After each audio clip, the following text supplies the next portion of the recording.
happening, everybody? Arthur here for episode. Oh, this doesn't really have an episode. This is a Halloween special that I pulled straight out of my poop chute just because I needed to bring two forces together that are just horror. Like, I don't even know if they're just like almost like just like people that just love horror so much that I wanted to bring them both together. I was gonna say horror gods, but that would have been like definitely putting them way up on a platform. But I'm going to introduce you guys to each guest one by one, even though you probably already know through the description. But starting it off, bringing in the addict himself of toys and horror. We got Toy Addict 17. What is up, man? How are you doing? What's going on? Let me tell you that riff, that music in the beginning, man. I was just like, Get you I was pumped? yeah, I was pumped. Yeah. You just ready to do lines of cocaine off a chick's asses and start slapping them around and all that stuff? Motley Crue style. Yeah, absolutely. Right. Thank you for joining on sort of short notice. It was just sort of like you got to make it work. What day works? Oh, it worked, man. And then we got our, I guess it's for his YouTube debut, because he primarily lives in the TikTok world. I'm going to bring in my boy, Antisocial Horror. Cody, what is up, man? What's up, everybody? Thanks for having me. And not a problem. It's a pleasure to be on here with some other horror legends and stuff. So see, that's see better. what we're about to talk horror about. Legend, better than God. But yeah, we got some people in the chat. Canuck talking his trash, saying that Cutthroat's always second. We got Sam Edwards in here. We got Trevor McGuire, Collectible Fun. Dude, everybody's in here. Judd saying, have a great discussion. I'll catch replay. Much love and respect, Judd. Mr. Wonderful in here. Hexa Stacks in the house. Look at this. Everybody having some fun in the chat already. And I thank you guys again for taking time out of your day to join on this random special. I think this is something that I want to do every year because, to me at least, I feel like Halloween is probably my favorite season of favorite holiday. October, I just love everything. It just feels like it goes so quick. Everybody's so quick to put freaking Christmas shit on in their stores. Like, let's pull down all this Halloween stuff. Like, no. It should be illegal to be taking Halloween stuff down before October's over. That's the most disrespectful thing ever. I walked in Target and half everything's gone. It's sick. It's sick. I'm depressed now. I walked into Home Depot and saw those mechanical Santas. I wanted to punch one of them in the face so bad. So mad. Yeah, man. It's sad. It's like, I feel like at least in my eyes, when it comes to Halloween, I remember getting together with friends, doing it when I was little, but also when you get into that middle school age, you're still young enough where you can go pillowcase all the time because you want to load up the pillowcases. Absolutely. And I feel like it just doesn't exist as much anymore. And it's sad. Yeah, it's definitely, I think we all have that experience growing up, like trick-or-treating and going door to door. It just seems like everything was just so more nostalgic and, I don't know, just so more lively. And now you just kind of know that the kids who are trick-or-treating today don't get that same experience as what it was like in the early 2090s. And, it's sad. It's sad. Yeah. Yeah, we got Trevor McGuire saying his coworker was singing Christmas songs at work today. I wanted to rip my ears off. And then, report them to HR ASAP. Right. They gotta go. Unworthy says, you don't go to Home Depot, Toy Addict. Got me. But yeah, man, it's sad because it's like that's some of the best experiences. It's like it might be a light sprinkle, it might be raining while you're going out trick or treating. But the fact is, when you're young enough, you were in that van full of friends. The mom would open, let you get out, you run off, then you merge onto that van, go to the next spot. And it's, I don't know, that experience. I feel like if kids aren't experiencing that today, it's something that I feel like that kids need to like. That was my way of knowing that nice neighborhoods existed. I grew up in the hood. So when anytime we did, and the same thing, we used to hop in the car, and it was just a bunch of us, And there were years where we didn't have costumes and we couldn't afford them, and mom would just get old T-shirts or bags. And all right, well, you're gonna be a mummy this year. You're gonna be a pirate this year. We didn't care. That was the point. Like, we didn't care about the costume. The point was that we were able to go out, hang out with our friends or hang out with our family, and go trick or treat, and then go to these beautiful neighborhoods. Like, they were like mansions, and they had all these like setups, and and you're right, they gave you the big jumbo bars. So I was like, there is life outside the hood. Yo, one of the worst. Actually, let me ask y'all, what's the worst candy someone can give you during trick or treating? Oh man, that's a good question. I would say two of them right off the rip: Necco wafers or Good and Plenty's. Yo, for me, if you give me Milk Duds, we squabbling at the door right now. I've had somebody give me like they I don't know if they saved them, but they gave me the cookies they gave you at McDonald's. Dude, those are good though. Those are really good. Come on, but that's cheap. Like, come on, give me some candy. You like saved a Happy Meal, and they were like, "Oh, I'm just gonna throw this in there." Right. Like, it'd been even worse if it was like in a Ziploc bag. They just like stored it like in the closet and started dropping that in people's bags. No. So when you're saying milk duds, are you talking about like the caramel? With the chocolate, or are you talking about Whoppers? No, well, Whoppers too. I hate Whoppers. I'm gonna be honest. You don't like milk duds? They're just caramel coated like chocolate. They pull out your damn teeth when you eat them shit. I mean, like if you ate a sugar daddy, you would know what to expect, man. Like sugar daddy's on that list too. I want one of those. I feel like there's a reason why they sell for like 15, 20 cents, like back in the day. Yeah. A candy that we'll go with this one. What is a candy that you guys? Wait, no, Danny, you didn't even say. Go ahead and say what you don't like. Well, I just said I don't. Well, the candy that I don't like, I want to say I'm not a big fan of licorice. Not a big fan of it. I'm not, especially like the I don't know if it's like the chocolate kind or whatever kind it is. It's terrible. Like, licorice is just like one of those like you grabbed the last bag that was left on the aisle, so because everybody else bought all the good ones, so it's like, and it's crazy because half the time that you buy those damn bags, you always get like a little bit of Reese's and Kit Kats, and you get a shit ton of licorice. I'm like, what the? And then with my luck, I always get the licorice. I never get anything else. So licorice, yeah, I don't like anything like that. That's terrible. Canuck says, "Drink up, boys and girls. Sam Adams Oktoberfest is what he's enjoying tonight." There you go. Sam Adams says, "Free candy ruled." I think he does. I think he's saying he didn't like candy corn. Candy corn, I like the pumpkins. Like sometimes I want to eat a couple of pumpkins. Too. I don't need to eat a lot because you'll get sick. But definitely something I'll mess with. Trevor's saying we take our the kids to the local golf course neighborhood. They always kill it. Dad tax in full effect though. Man, I remember you go to those like the fancy houses, and they always like this is before people were scared to have anything out and people stealing shit. Yeah. People used to set up little like haunted attractions in their yard where you like out of cardboard, and as a kid you'd go through it and stuff like that. And Absolutely. But again, it's something that sort of lost and died out. Phased out. But a candy. Let's get into like, we know what we don't like, but what's a candy that you do like that people are like, gross? You like that stuff? Licorice. Right, licorice. wait, but no, you said you don't like licorice though. But it's in the bag. I'll still eat it. Still eat it? It's once a year. Why not?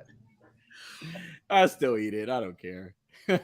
See, mine would be those black and orange little like, I don't know, it almost reminds me of like a bit of honey, but it's like almost like a peanut butter chew or whatever the heck it was. I didn't like those as growing up, but then as I started getting a little bit older, I was like, oh, these are actually pretty good once you try them. And then now everybody looks at me like, oh, you eat those nasty things. Right. I don't know if maybe a lot of people like these. I'm not sure, but Boston baked beans, like those little like whatever they are. Those little red things, man. Yeah, I love those, man. I can mess with those. Oh, I love those, man. Those are great. Because those are the ones that have like the bumps on them, right? Nah, those are they smooth? Yeah, no, these are smooth. I know what you're before the I forgot what those STDs. called. Yeah, right. Now, What do are the they ones still that have the sell bumps? those? I don't know. That's a good question. I always remember getting them out like the laundry mat when you put the little quarters in, you pull the damn lever, and them shits pop out. Boston baked beans out of a laundromat. Do they still sell those? Like, I haven't Yeah. seen those in a while. I gotta like go Boston baked beet hunting. Aren't Yo, they in- right? Aren't they in the boxes like the Mike and Ike's in that little section where if you go into a store, it has like your lemon heads and Mike and Ike's Yeah, nerds, and let me they have like check. a snow That's what they caps and stuff should like be. that. Well, that's what they should be. But you know, as Toy Addict Danny was saying, I haven't seen them shits in a very long time. Like, It's a rarity. yeah. See, now I'm gonna go out. I'm gonna find them, and I'll be like eating them. It's And gonna- I'll be like, you I gotta just go- got sick because I ate some like old ass candy. You got to go to the fancy neighborhoods to get those. man. Right. They got those. Shoot. Oh man. Then we Paul, you just remember getting homemade treats? I used to get popcorn snacks, cookies, caramel apples. Can't do that now. Yeah. Dude, the caramel apple popcorn, or not caramel apple, but caramel corn popcorn balls. Those were I freaking remember good. those. They were great. Yeah. We used to give those in school. Like we used to have like it was like a couple of days before Halloween. Like it was always like it seemed like it was always a Friday or a Thursday. We would have like little Halloween parties, and like we would give those to everybody, and everybody would have like their costumes on, and we just hang out in class. Remember that? Those were great. Trevor did say dots are the worst and circus peanuts. And then Unworthy said, you take Yo. that back. Circus peanuts are delicious. I will say there are a couple of dots that I like. Like if I get the Mhm. box, I might eat like the red one and maybe like the yellow one, and the rest of them got to go. Yes.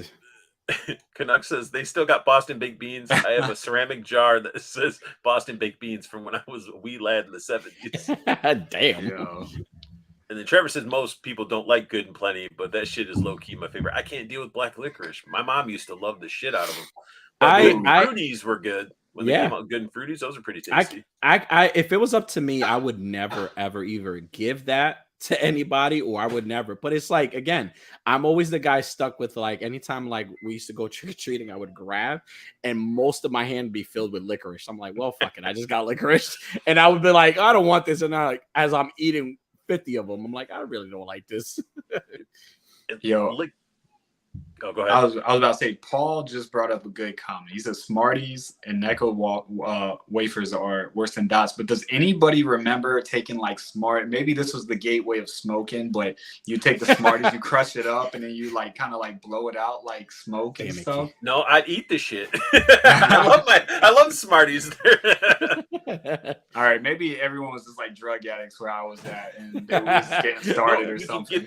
You could get the gum that was cigarette gum, and you could blow out the stuff out of there. Or even get the what was Candy the zebra? cigarettes. What was that zebra? I forget the name of it. Fruit stripe It gum? was the yes. I think I talked about this before. That was one that I used to get because the box looked like a Newport box, and I would like smash it into my palm. Like it was like I would do that, like because my dad used to be a big smoker, so I used to like always hit my palm with it. Yo, they really set us up for like failure back in like the 90s and growing up. They're like, nah, y'all gonna smoke. Like Big Tobacco had a hold on us. And I always wanted to be like the guy in Greece where you put like the damn cigarette carton in your sleeve and stuff. It's just like poking out. Oh shit. Where he says he hands out Jello shots, but only to kids so they go to fucking bed when they get home.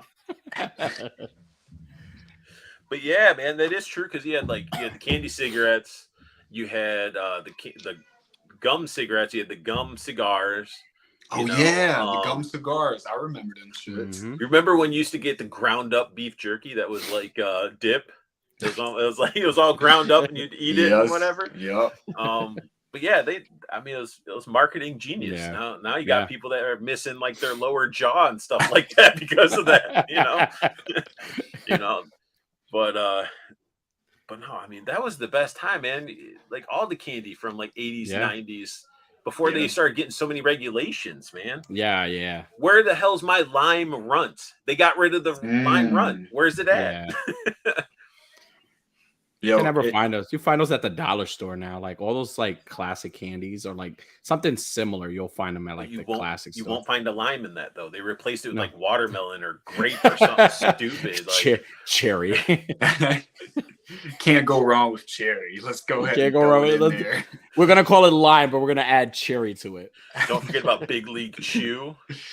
You know, I remember that. gum was good for 20 whole seconds. Big League Chew was legit. Yeah, I actually ordered I was scrolling through GoPuff and I was like, all right, what can I get? And they had a grape Big League Chew. And I'm like, I'm going to eat all that shit in one sitting. So I just sit there like, oh, flavor's gone. Get it out. Put a big glob in. But yeah, Big League Chew was awesome. And that's straight up another one that's dip. Yeah. Like it's chew. Yeah. Like, but it's great. Chew. Good old Halloween experiences as a kid. Yeah, I know. Danny, I got a question for you. Yes, sir. So you have the hoodie on. How big of a Friday the 13th fan are you? Scale 1 to 10. Scale 1 to 10? Mm-hmm. It changed a lot. Okay. It changed a lot. It used to be, I want to say it used to be at 8. But now I'm still stuck at an 8 because now I'm like at 9 with Halloween. Okay. I'm like 9 with Halloween, and only I have my reasons for it, but I always been a big fan of the Jason Friday the 13th, The New Blood. That was my favorite movie. That was the movie I used to watch all the time. Kane Hodder just like he did everything. I love Kane Hodder. I love the way he portrayed Jason. But even watching like the older ones, like I love Ted White's interpretation of Jason because he was like, I think he was really like aggressive. He was really aggressive in that movie. Like it was something about Ted White. But but to answer your question, I'm currently at 8. I will always love Friday the 13th. It has like it's always near dear to my heart because that was the go-to movie to watch like anytime it was family time. But like after watching like Halloween, even the newer Halloweens, honestly, excluding the last one. The last one. So I'm gonna put you on the spot. I'm gonna ask you some questions. And you can ask me whatever you. They're not hard questions. They're gonna be cool questions. And I do want to say, part 7 is one of my favorites. Like I go between. It's very hard. Like I love part 4. I love part 6, but part 7, Tina is one of my favorite final girls. She's great. Like I watch the movie just for her. Even over Tommy. Like I love like I just finished watching I was one of the backers for the Never Hike Alone, and he's in the movie. Yeah. And like seeing him was great, but like I don't know, like it was always the how much I would have loved to see Corey Feldman actually come back and play Tommy Jarvis. I wanted this, but like he's too busy, being the greatest rapper of all time. Him and his licorice. Yo, right. All right, here we go. Let's see. I'm gonna ask you some questions. I want you to name the mask from what movie a few of these are from. Okay. That one right there is part 3. Okay. Cool beans. New Beginning. All right. Know it. And such an underrated movie. I love it. It's like Halloween 3. It's like Halloween 3 Season of the Witch. We love it. That's Ted White, final chapter. It's one of the go. Love that mess. Come on, where's the love for Jason Takes Manhattan? Come on. Well, look, if it took place in fucking Manhattan, I mean, it would have been great. It was in a boat. It took place in the Titanic, the whole movie. Yo, I really love. It's probably one of my favorites.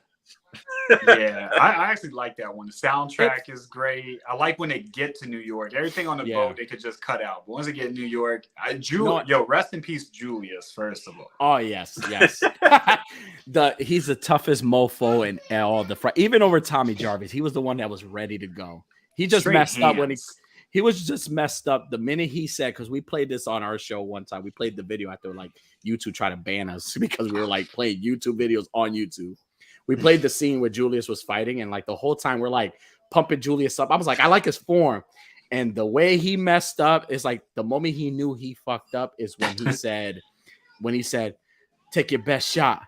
motherfucker. I was like, you don't talk about Jason's mom in that situation. Out of all the things you could have said, you're gonna mention his mom in that situation? Bad move, bro. But what was he thinking punching a dude with a hockey mask, though? Like, a hockey mask is to prevent pucks and protect your face, but you're gonna go hands against just a mask. Julius was a world-class boxer. He thought he had the ability to be able to withstand that. But, I think the biggest lesson here is you don't fight horror icons from the 80s, because you can even go to Killer Clowns from Outer Space, where that one dude was like, take your best shot, or whatever he said, and just knocked his head, clean off the block. So oh my god, you don't square up with 80s horror villains. It will never work. You know what was his excuse, and I still believe to this day, he was like me. He was the kid that went trick-or-treating in the nice neighborhoods and realized there was another world. So he was like, I want to go back. So he was ready to go. I love one of the things that I love about that scene is that he, like, as he was like posing up and ready to, he was ready, he was posing, like, he was like, you could see it in his face, he was thinking about it. He's like, this is really stupid. I'm on a roof, but this is really, but like, just think if I win this fight, what would happen? Like, I would be the hero. I'd be Jason. Like, and that didn't work out in his favor. I'm gonna be 100, because that was at a time where, cell phones didn't exist. I wouldn't believe it. Someone told me they threw hands with Jason and beat Jason and they didn't have it on video. I'd be like, get the fuck out of here. Like, every one of those stories you tell at the bar or whatever, like, yeah, back in 88 or whatever that movie came out, I squabbled with Jason on the roof. I'm like, all right. Me and Jason, I threw a couple of hands. He almost took my head off, but I ran. I dodged a couple, so we just cops came. So I'm like, right. That is true. But that even goes into like Nightmare on Elm Street, where that one dude made himself like a superhero in his dream. And he's like, I'm in control of my dream and all that stuff. And it's like, no, bro, no. Yo, yeah, it's crazy. Since we're talking about, actually, let's rewind a little bit, because Danny, I know you kind of said your opinions on the Halloween movies, the newer ones, and the third one, besides the last one. Art, what you thought about the trilogy? The new ones? Yeah. I didn't mind the first one. Second one, I was like, meh, it wasn't bad. It was just the it was the second one. Which one was it where they had the dude run through the hospital? And the second one. Yeah, that bugged the shit out of me. That's the one where they had the whole town gang up and like beat on Michael and shit like that. Dies tonight. I didn't care for I have an excuse for that scene. I have an excuse for that scene, but I'm gonna let you finish. It just was like, come on, man. And then like when they're like cruising around trying to find Michael in the car, and they're like, oh, look, let's go to the park. Like, you can see from the car, it's dead people. Why are you getting out? Like, it just. And or she was in the car, could have shot the guy, and like she was bad. It was just a lot of bad things, but that's some of that cheesy bad stuff is what makes a slasher. Yeah. But I would say that it could have been better. Yeah. But the kills were good, and it was entertaining at least. Except for the third one where he's like, I'm going to be nice to this kid. And you could copy me and act I'm gonna like adopt him. Right. It's like I'm going to adopt this Mice kid. And Men. He's just petting him. It's like, this is George. I'm going to take him home with that. How many of us thought that scene where like Corey in the third one riding the motorcycle? I was one of those guys. I was like, I swear to God, if Michael Myers is behind this motorcycle, I'm going to break my TV right now. It's going to get broken right now. So I think a lot of us thought that. So as soon as I saw it was Allison, his Laurie's, I was like, oh, thank God. Right.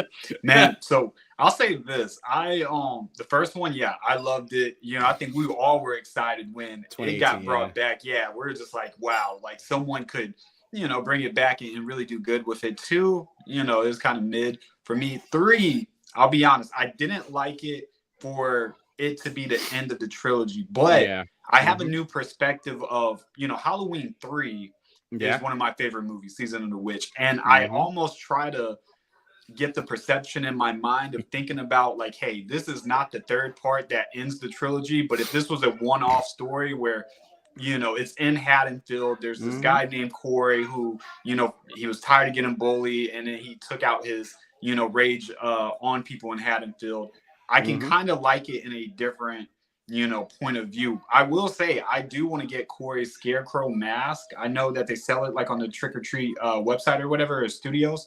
I do want to get it. I did like that one scene in the third one, or Halloween Ends, when he's like in that house or whatever with Michael Myers, and they're doing the 2-on-2, and he just kind of peeks over and all you see is a little Scarecrow mask. I did like that scene, but yeah, as the end of a trilogy, I really hate that they threw Michael into a wood chipper. Like they held him like body surfing all the way. All the things you could have done to Michael, you're gonna hit me there. You're gonna just destroy me there. I think honestly, to go back to the scene on Halloween Kills with the patient running around, one of the things that I love, first of all, my favorite movie from the trilogy is the 2018 movie, the first one, the sequel to the original.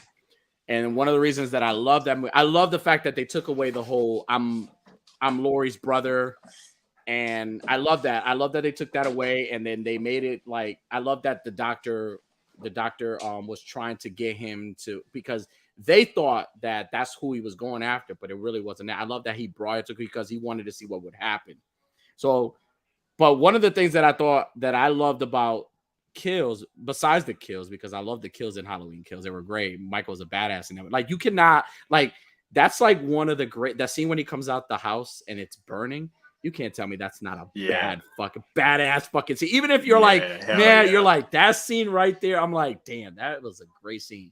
But like, one of the things about the patient in the hospital that I would say is that I think Michael had this this thing with everybody, and Laurie explained it during the movies, even in the first one, where he had such an effect on people that I honestly feel, in my opinion, this is probably me making excuses. Like, I made a billion excuses for Halloween Ends until I accepted the fact that it wasn't my Halloween, the final Halloween. It was, like you said, Corey, it was like a Season of the Witch type movie for me. But one of the things that I would say, Michael, he like spread so much of fear and so much horror, where I feel like those people knew that wasn't Michael. They just didn't care at that point because they were so damn frustrated and they were so messed up in the head. When you think about it, it's like same thing with Corey. It was like Michael wasn't possessing people in Halloween Ends only. Did you guys forget about Jamie Lloyd back in the day? Did you forget that? Did you forget about that? Like, he was spreading evil everywhere. Like, I've always thought that the town going after that person and wanting to kill that person and want to riot the way they did, that was Michael. The people in Halloween Ends, the mom killing herself, people getting killed, that was Michael spreading his evil. He was already spreading it.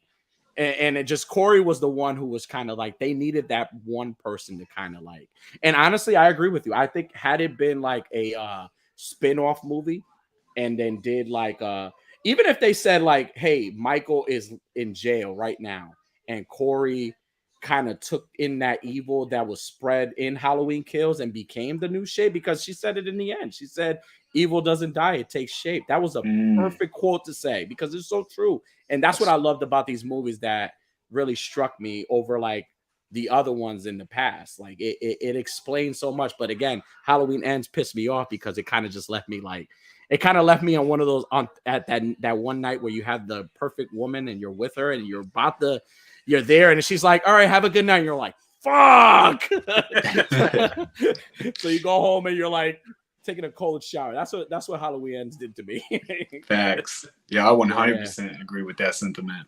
And yo, shout out to Paul for saying Season of the Witch is his favorite. Like I wish, like, I always want to show this off because like I love like Season of the Witch. Like I have like a poster like on this side of the wall. Like it's so, I don't know. I love that movie. And then it starts on my birthday. So it's like October 23rd. I'm like, this is me. It's a beautiful. It's like the new beginning. It's kind of like Friday the 13th, the new beginning, where the new beginning got a lot of flack because Jason wasn't in it. And this one got a lot of flack because Michael wasn't in it. But if you think about it, like they had a lot of great, memorable characters in the new beginning. And like that old lady in the with the son, like she was just cussing everybody. She was fucking great. I loved her. I fucking loved her. And even like in this in Halloween Season of the Witch, just like the story, that's what I wanted. I wanted, if you were gonna give me an ending, at least give me like something symbolic to that. Like I always thought, like, What if that mask that Michael was wanted so bad on, he was really, what if it was controlled by the Silver Shamrock? What if it was something like that? Like, would have been give sweet. me something like that, or even like give me something that kind of ties it in. Like, and I mean, all respect to David Gordon Green, because I am nobody to like bash anybody's work, because again, what he gave us for 2018 it's what really like you asked earlier, it's what really made me say I love Friday the 13th, but Michael got me now. Like, it has me. Like, and I've always been a Jason fan growing up, but that's just the David Gordon Green movies, even over the Rob Zombie movie, the movie, not the sequel, the movie, the first one, even over that one. Because Rob Zombie throws his horrible acting wife in the movies. And, she really can't act. I mean, she did okay in the Munsters, and was it not Devil's Rejects? She was okay, but that's like the most I could tolerate of her. But I think that's what sort of took it away. And yeah, I don't know. Like, he did, like, I liked how he added a little bit of humanity to Michael with this stuff. But that right there, I love that. I love people's different interpretations, but one of the things that I've always hated, and then I don't hate, I kind of dislike and kind of throws me off, is I hate when they make me feel bad for the villain. I hate it. I don't like to feel bad for the villain ever, because I don't want to like have that, like Jason, right? Freddy versus Jason. Although it was a fun movie, you kind of were rooting for Jason because you kind of felt bad for him. Like, you kind of feel bad for him. And then when Halloween, like, you tricked him, Freddy, you bastard, like, right? And even that scene where like he's like a little boy and he's like shivering on the. Yeah. I'm like, you're scared of water. It's like you're scared of water, but you go under. Like, that's where you're always underwater. Like, what is going on here? But like, I didn't. Going back to the David Gordon Green movies, I love that they didn't want you to feel bad for him, but they really made you think like, this is one crazy mofo just walking around. He has no reason to do things. He's just doing them. And that's scary as hell to me. Like, you have no motive. You have none. You're just as blank as the mask you wear. Like, you're just terrible. And honestly, you start pulling all these theories and you're trying to figure out, what is the reason for the mask? What is the reason for going home? What is the reason for you? Like, my thing is like, damn, just let him go the fuck home. Like, he's not bothering anybody. Honestly, the best kill, I think that the best way to kill Michael Myers, I think they should have set the Myers house on fire and let him burn. Because he would have never left. He would have never left. That's true. That would have been pretty... set the Myers house on fire. If that's where he wanted to go and that's where he was just standing at the window, looking out the window, let the house burn. Burn the house and watch him die. Just let him die. And then, but with our luck, at the end, you'll hear the deep breathing at the end. It's like, on the next movie. Paul was saying, I think Michael should have been blown up and his heart turned into a demon and possessed a bunch of people and then went into his sister resurrect him. Wait, maybe that was done. Wait, time out. That sounds familiar. All right. I mean, and then sort of going back to the wood chipper, this sort of it's branching off because like we're going to be going all over the place, everybody, with horror movies. But a movie that ended it well with the wood chipper, Evil Dead Rise. Ooh. Yes. I would say right now, and everybody in the chat, like, if you haven't seen it, you need to see it. It is definitely my top 5 horror movies of 2023. Yes, Art, I'm with you. Art, I'm with you. Hell yeah. The opening sequence to Evil Dead Rise was perfect. It was an 11 out of fucking 10. Like, hell yeah, it was great. I could, amazing. I loved everything about that movie, and I agree with you that I'm gonna give it a 12 out of because that opening scene, like from start to finish, and I love the callbacks. I love the actress. I don't know her name, but from what I hear, I wasn't sure if it was her first horror movie that she took place in. Maybe she was in other ones, but like the way she like portrayed her character, like that whole scene where like they're looking through the peephole and she's like chasing. That scene alone to me was like, this is fucking golden. I love, and again, it brought me back to.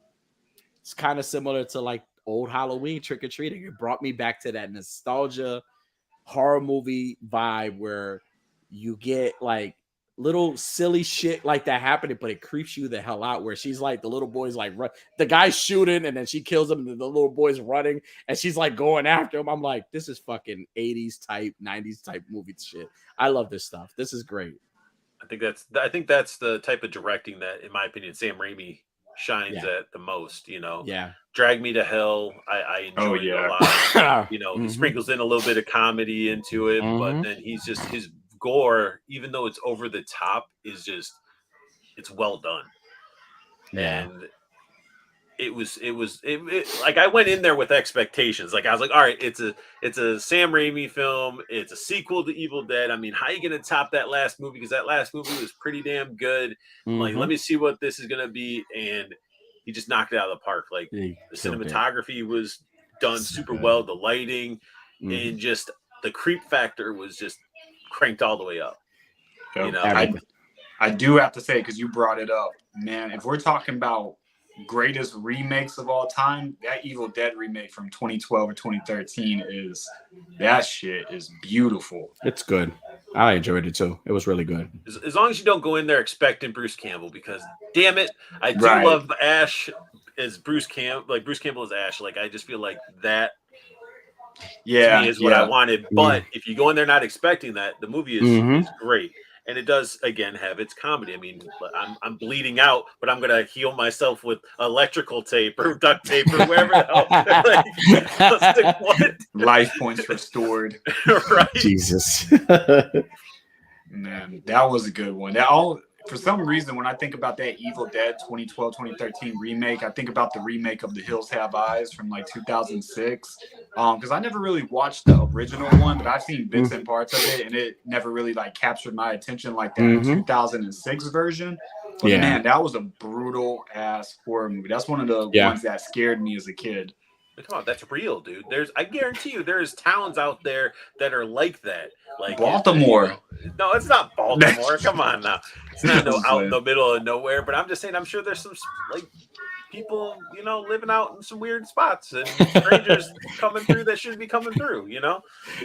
Look. Question that would have scared the shit out of me. Being broken down in the middle of a desert, like in like that was the worst. Like. It's like, why would you be in the middle of the fucking desert anyways? Like me, I barely want to go to the fucking, like, to throw the garbage out. Like, what the hell? So, would you rather be in Wrong Turn or The Hills Have Eyes? You got to be in one of those situations. Which one are you picking? Wait, why not add a third? Last House on the Left. Oh well, the Last House on the Left is bad, but I feel like you have to experience the woods part though. No, you have to. Hell no. All right, let's do that. This. That was an uncomfortable scene in that movie that made me want to leave the theater. Like when I was watching, I'm like, why do you have this R scene for like 20 minutes? Like it's very uncomfortable. I don't. But it made the climax and everything that happened so well. It made the climax. Didn't mean it that way, but like it made everything else like so worth it. Like because what happened after with them, I would have definitely done worse. All right, so but you're saying Hills Have Eyes or Wrong Turn before I sort of hijacked it over. I'm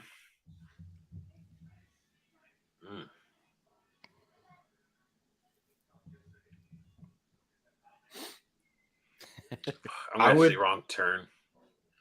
I think I have to say Wrong Turn too, because I'm not trying to see that big Pluto motherfucker that was busting through the walls, beating that one dude's ass. Like, yeah. But if I got shot with a bow and arrow, what the fuck I'm really going to do? I'm dead.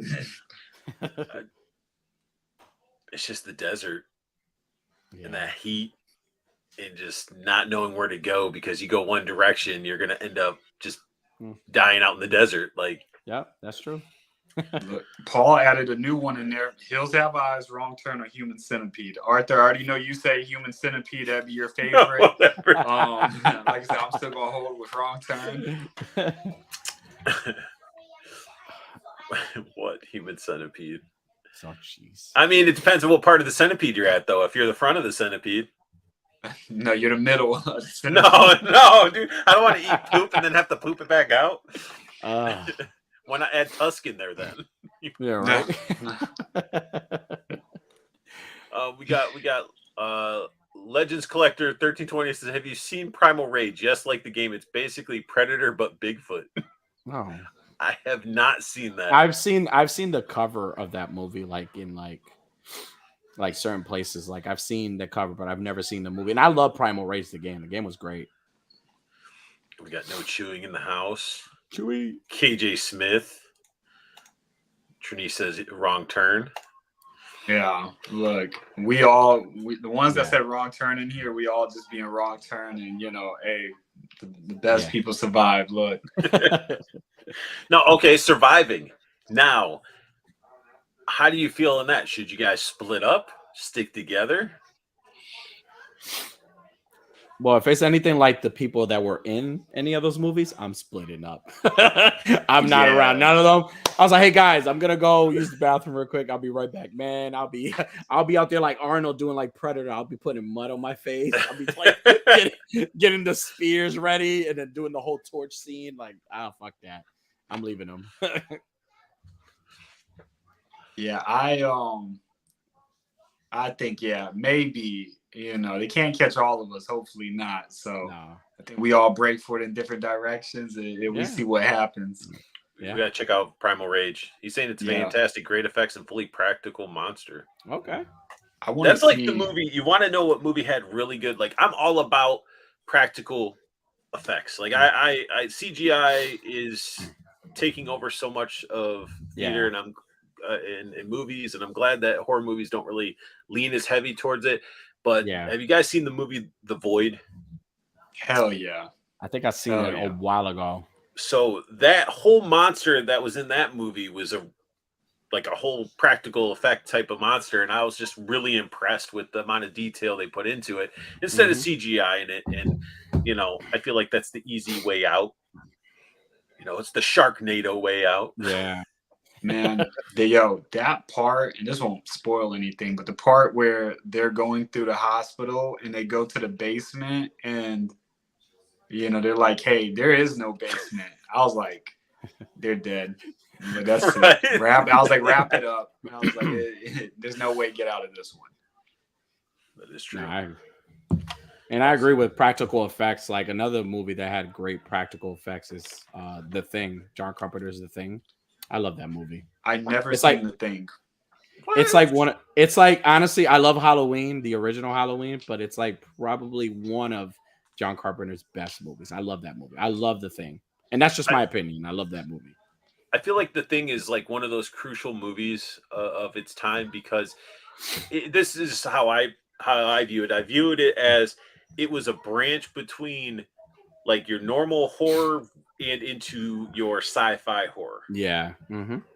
So therefore it made like I felt like it opened it up to like your aliens, your predators, and stuff like that, to where they all got grouped together with the horror. But The Thing is definitely it's a classic. It's a classic. It's a great movie.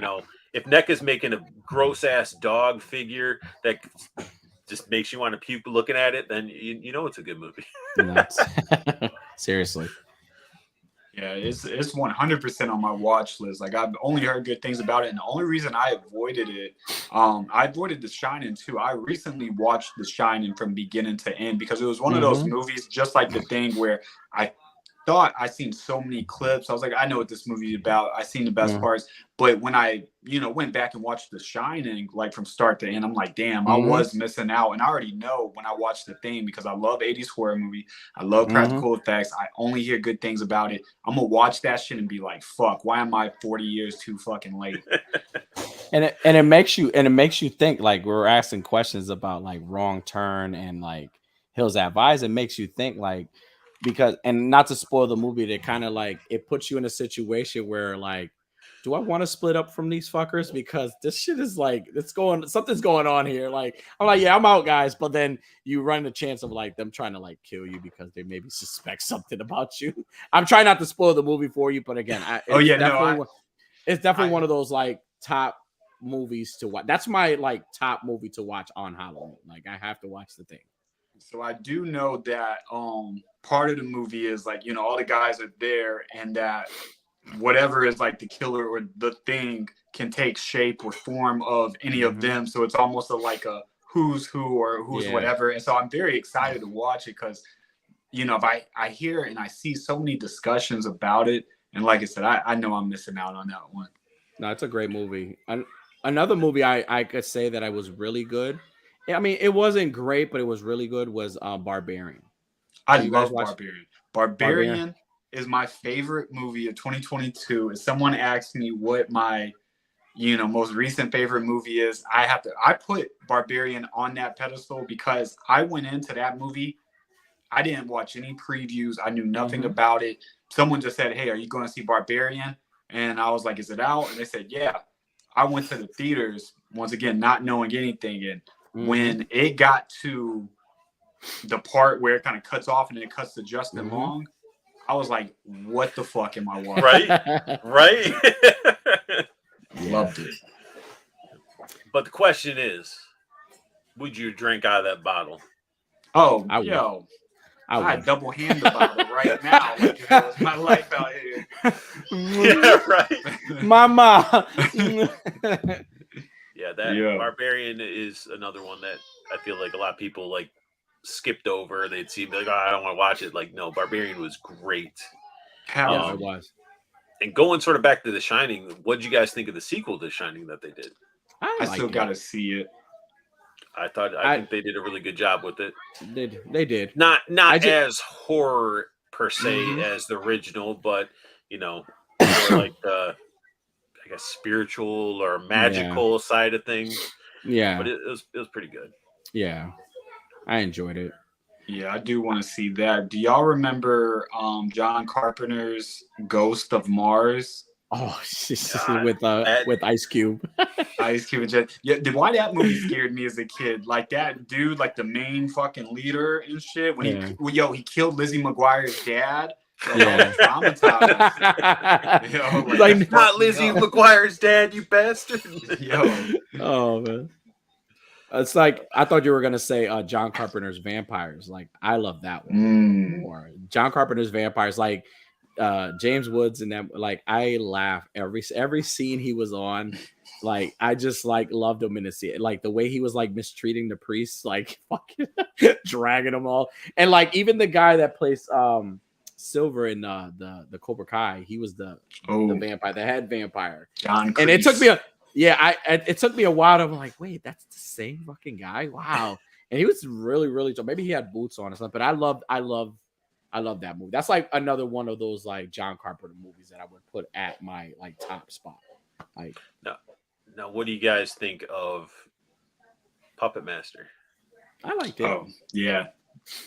Yo, the fucking shit with the drill hands and shit or whatever that was. Yeah. That was the one I thought was gonna fuck me up as a kid. Like I like the fact that like you had your Child's Play, but then you had Puppet Master, and they were just two different levels of creepiness. Yeah.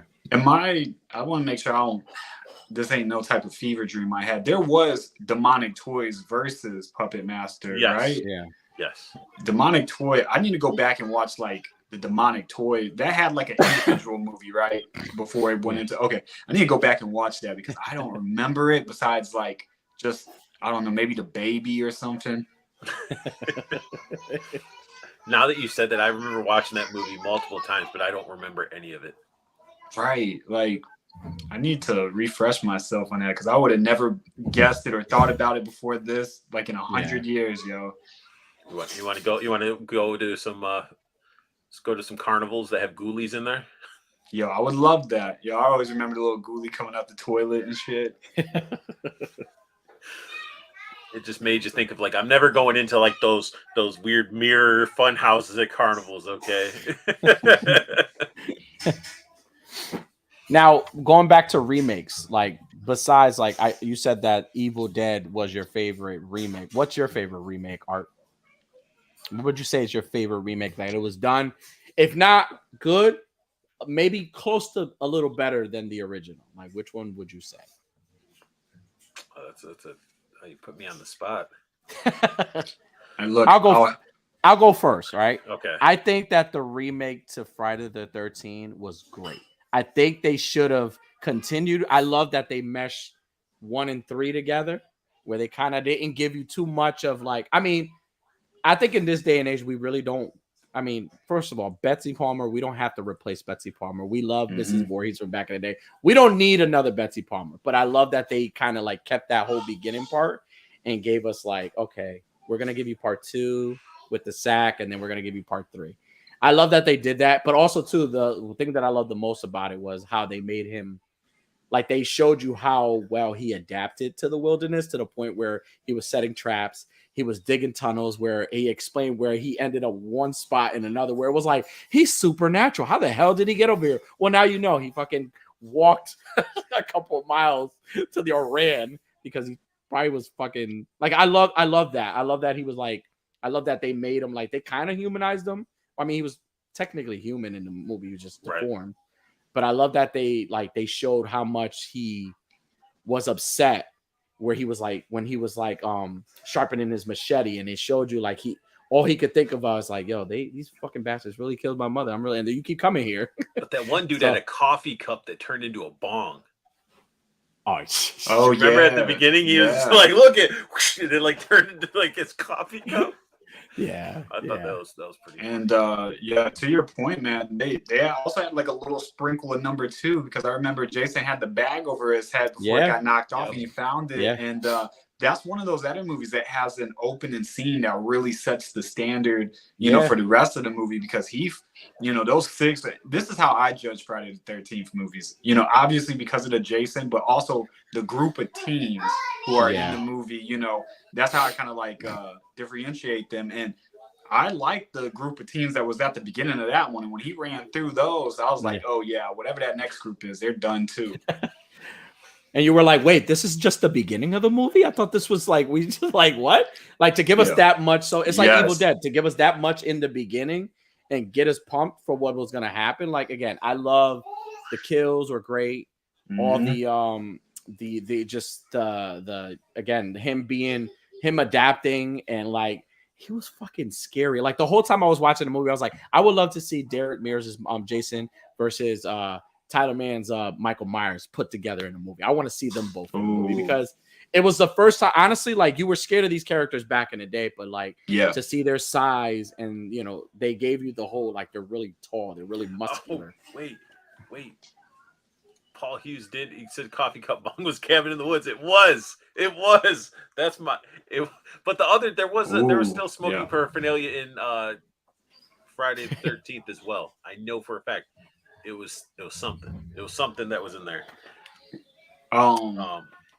You see, I think they had a regular bong in Friday the remake, because I remember them drinking out the shoe, and then when they were in the cabin or whatever, they had the regular bong. But yeah, now I remember the coffee bong that y'all talking about. Just kind of floated out to the cup. That shit was. Cabin in the Woods is an excellent movie.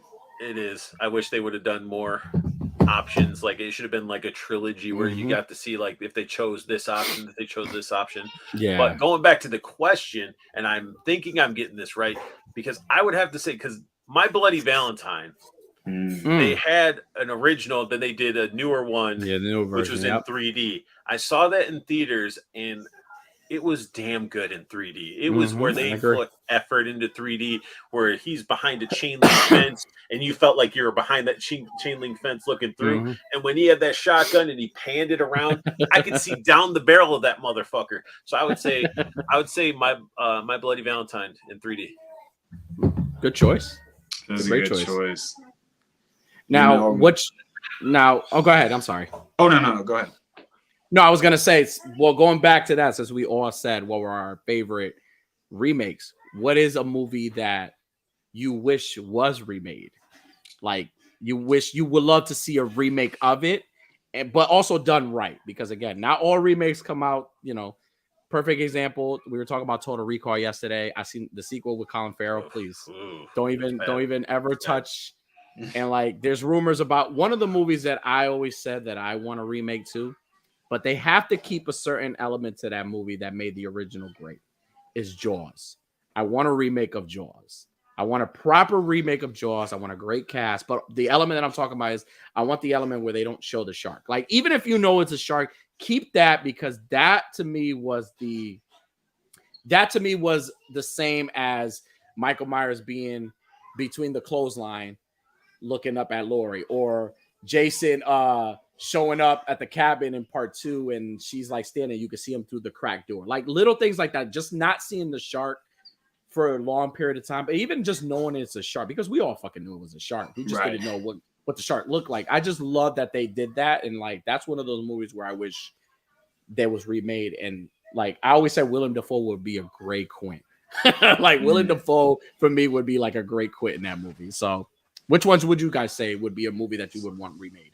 I'm gonna have to go with the low hanging fruit. I'm gonna say A Nightmare on Elm Street, because when they remade that one, I wasn't so mad at the story as much as I was mad at like how they did Freddy. Like, you know, the alien, he looked like an alien. It was too much CGI versus like the old one. He didn't look like alien. It looked like the actor, dude. The dude's ugly as hell. Like they shouldn't have chosen him. And Warshak? Yeah, right. Warshak? He survived the bomb. Put himself together. And you know, Robert Englund said like he's too old to play Freddy, but he wants to be involved in some sort of capacity if they ever made another one. But I always see a lot of people want Kevin Bacon to play Freddy, and I feel like in a way it could work. And you know, I love remakes. I don't know why people shit on remakes so much, because you know they're iconic for so many reasons. And you know, to your point earlier, Danny, like, you know, the 2018 remake of Halloween showed you that you can take these classic villains and, you know, put them in, you know, so many movies and do it so well to really like revitalize like a franchise. And so, man, Freddy is that one I would love, before Robert Englund, you know, passes away and all that stuff, to kind of pass that torch and, you know, let someone give us some more Freddy movies, because there's so many, you know, probably directors, writers, and actors who would be able to do Freddy a lot of justice.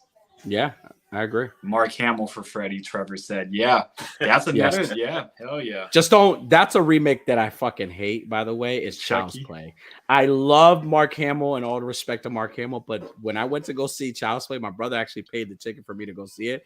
When I got in the car, he's like, "So what'd you think of it?" And I was quiet the whole time. He knows when I'm quiet, either I'm gonna say something really mean to him, but I don't want to seem selfish because you bought me a ticket and you really just took me out. So I'm like, I'll save it till when I drop you off. And as soon as he got home, I'm like, fucking hated it. I hated it. Ultron Chucky the whole time. Yeah, with that one, it's like they really tried to like, let's pump in this 21st century fucking, you know, shit. But yeah, I did it better. Yeah. I would say I sort of have two, and these are very obscure, because I'm thinking of, if you have a director behind it that's passionate about horror that really can capture it, there's two that stand out. My first one would be The Blob. Okay. That's a curveball. My second one would be Attack of the Killer Tomatoes. Oh shit! I remember Super those. B. Yeah. So definitely. All right. Going down that like, I mean, think about like the gore scenes, or the, you know, the kill scenes with the blob that they could just capture nowadays, you know. And then even Attack the Killer Tomatoes, it's corny, but it still was just like it's a classic. They made a freaking cartoon off of it. I remember the cartoon. So, that's how I found out about the cartoon. But that's the problem with the remakes. I don't think it's as much as people are crapping on remakes. It's who's making the remakes.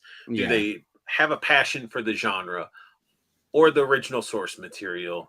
You know, those are huge key factors when you're making a movie. So it's like, I don't like remakes when it's Hollywood just slapping it together. Oh, people go see this because we labeled it this or whatever. Like, one of the things that you guys brought up earlier that I really liked, and I always talk about, is one of the things that a lot of these remakes that have been successful that they've done is they don't bring.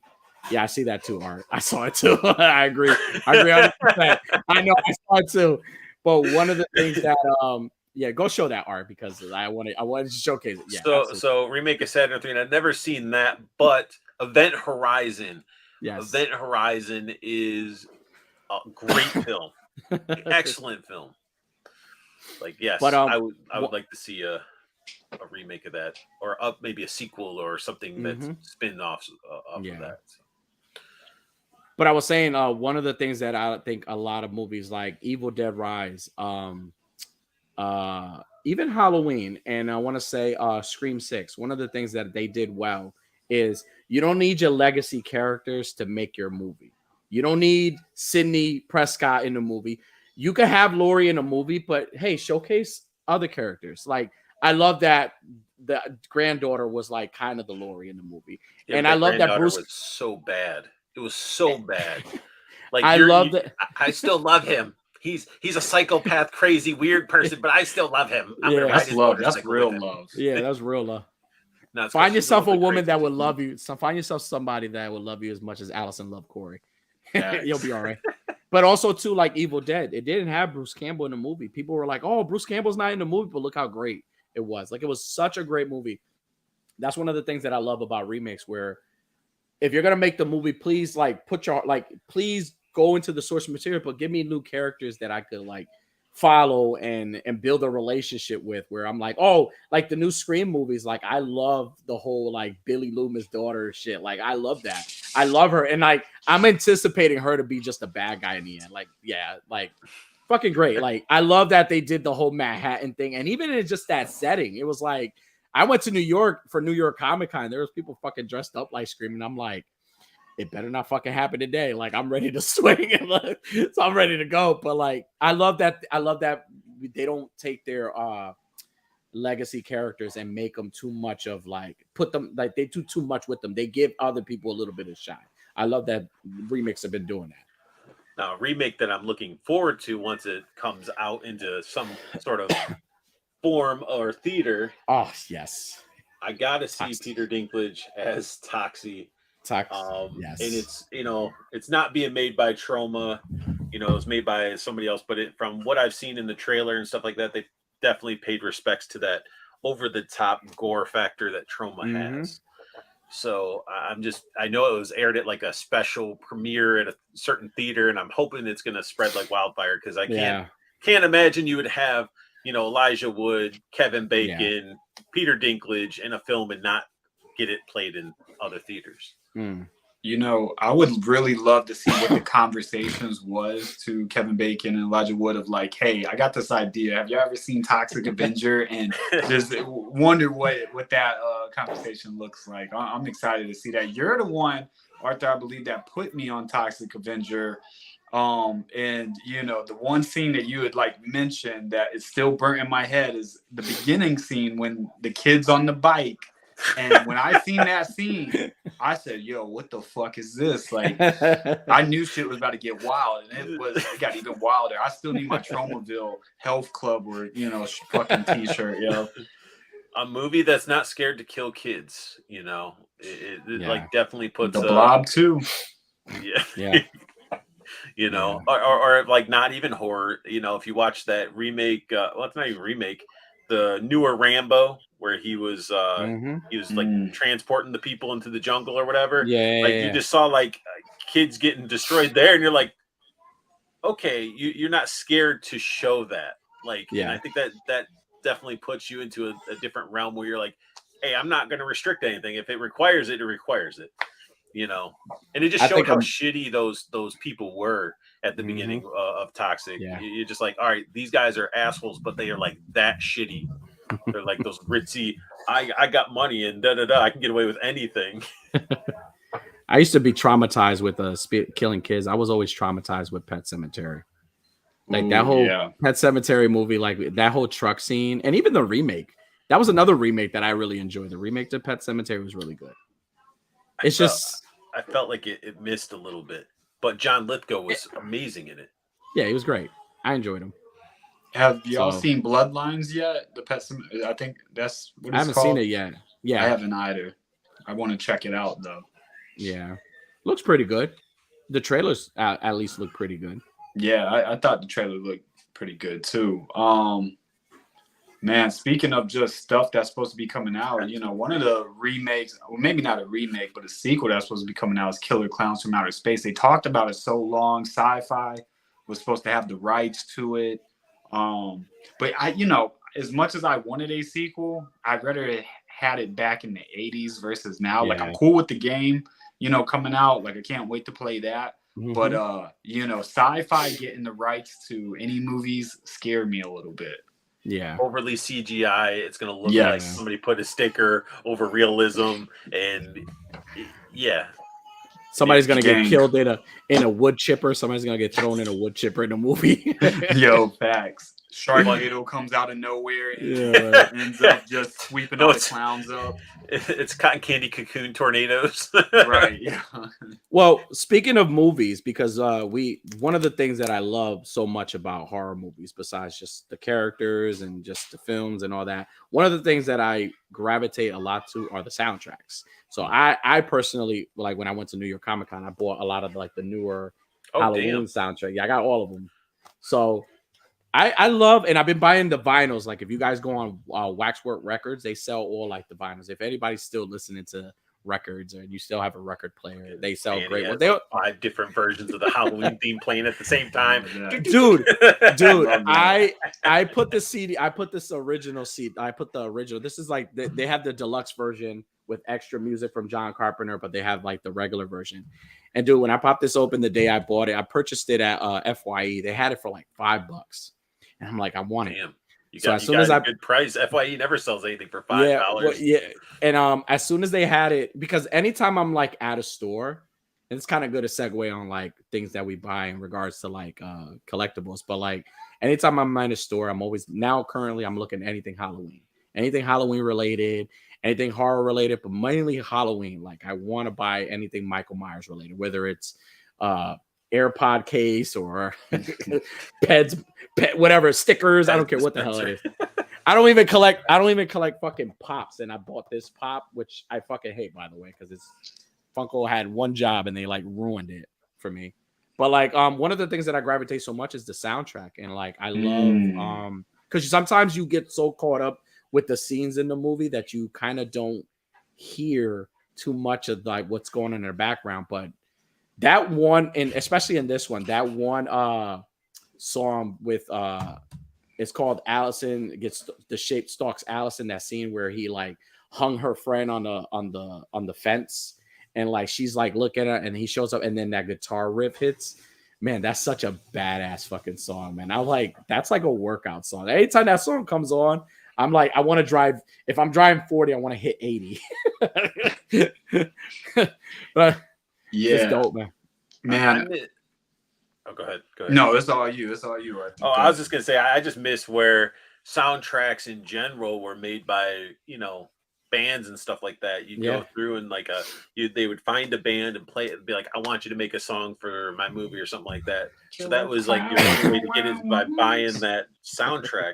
Versus now where it's like all of it's like orchestra and all that stuff, and it's not saying it's not good. It's just I liked hunting down those soundtracks to get those, like the Crow soundtrack, Freddy vs. Jason soundtrack was really good. That's really good. That shit is, me and one of my other friends that I talked to, we always sing that song. What's it like, the How Can I Live song from the Freddy vs. Jason soundtrack? That shit set that movie open perfectly. And what you were saying earlier, Danny, I got a video on this. I love to go running on trails, and I play horror soundtracks, and I would say one of my favorite recent ones is from the movie It Follows. I think they had a really good soundtrack, and some of the other movies, I like the little 80s synth wave. So like Turbo Kid to me has a really good soundtrack. Summer of '84 was so good. I love Turbo Kid is my spirit animal. Reminded me of Mega Man, but in the 80s. There is. If I was ever going to really just cosplay the fuck out of something, I would want an official like Turbo Kid helmet. I want the fucking arm shit. You gotta make it happen. Next Halloween, you gotta have that costume on. We gotta do it. Look, I got to. And now look, it's on video, so I have to do it. Like I gotta be committed to it. Is that your number one? What would you guys say? Even if it's not horror, what would you guys say is the number one soundtrack? Like not number one, because that's a little hard because there's so many. The most memorable. I want to say, for me, Rocky 4 soundtrack. I could listen to that. All day, every day. Like I have that CD, and I'm telling you, I could play that. Like people use it for workouts. They use it in gyms. They use it everywhere. Like listen, even like the whole like John Temper song where like No Easy Way Out song from Part 4. Like I try to like reenact Rocky in the car. Like, looking at I got it's two. dope, man. All right, let's hear them. So, The Lion King and Aladdin. There you go. but that sort of feels like cheating though, because they're Disney cartoons. But no, they're great soundtracks though, especially The Lion King has a great soundtrack. It would be hard for me to pick because, like I said, I really like Summer of '84, Turbo Kid, and It Follows. Those are the like ones that really go in my head. But I'm a big fan of like singles from, and Arthur, you kind of mentioned it earlier, getting bands to do whatever, but Kenny Loggins, Footloose, and then he had the one from, what's the Tom Cruise movie? Back in the 80s, the one he's really known Risky for. Business? Not Risky Business, when he's like a flight fucker or whatever, and shit, he's like Top Gun. Goose. Yeah, Top Gun. Kenny Loggins did something for that. So I really like those songs like that. I start my morning off or my showers with Footloose like 9 out of 10 times out of my day. Paul says that Carpenter makes the best coked up goth slut soundtrack. Damn. The Crow I love sound. that is Crow very soundtrack is specific. legendary. That is very specific. I Man, I'm gonna use that. The Crow soundtrack is legendary. Rocky IV is basically a musical montage. like And then Diggs Fig says Judgment Night and Pulp Fiction have great soundtracks. That is true. That is true. Quentin Tarantino, though, that's a whole different type of. I love everything he does. That dude's a genius. Did he say he got one more movie in him, or did he do his last movie? I think he has one more. I think he said one more because I don't think that Once Upon a Time in Hollywood is his last. That movie was wild too, but yeah, and sort of going into like with collectibles, getting soundtracks and everything else being mass. Yeah. We all collect stuff. This is probably still, and this I do enjoy. Good old Shaun of the Dead. Shaun of the Dead. I really enjoyed that movie. I laughed my ass off during that. Is that NECA? Yeah, this is old school cult classic NECAs. Yeah. Not any really articulation, but you showed me that Phantasm one, the tall man that's like kind of in that similar category of like that old school NECA. Man, look at the art even behind it. We kind of talked about box art earlier, but man, that shit makes and breaks a collectible for me. Not all the time, but like I am a sucker for some really good artwork on whether it be a VHS cover, a vinyl, toys. Like, love that shit. I try to purchase the when Halloween 2018 came out. I was trying to buy the steel case because Todd McFarlane drew Michael Myers in that cover. Like he drew the shape. So I was trying to get it because I was hoping to get it like signed by him like at a Comic-Con, but like it sold out pretty quick. I think you could still find them around, but like they go for a pretty penny. And something I would like to see in movie format that gave me, it creeped me out as a kid, even though it was a great series as a cartoon. When you have like the real Ghostbusters. Yeah. I would like to see somebody take this and, I know they've been doing Ghostbusters and they do all this and that, but I want them to be a little bit more to the horror side of Ghostbusters. Yeah. The first one definitely had it and it was creepy and it had its humor and stuff like that, but it still had a lot of that creep factor because think about that like library scene when that librarian was there, like for that time, that was crazy. Mm-hmm. Made you feel uncomfortable in libraries after a little bit. Like it's like I don't want to go to the library. Right? Somebody's got to clean that mess up afterwards, Yeah, right. Oh man. Well, since we're talking about collectibles, I know a lot of folks are really happy about the Hasbro Giant Man that just got backed. So congratulations to Hasbro and everybody who got that. But I said last night on our live stream that this is my Giant Man at home. This is always going to be my Giant Man at home.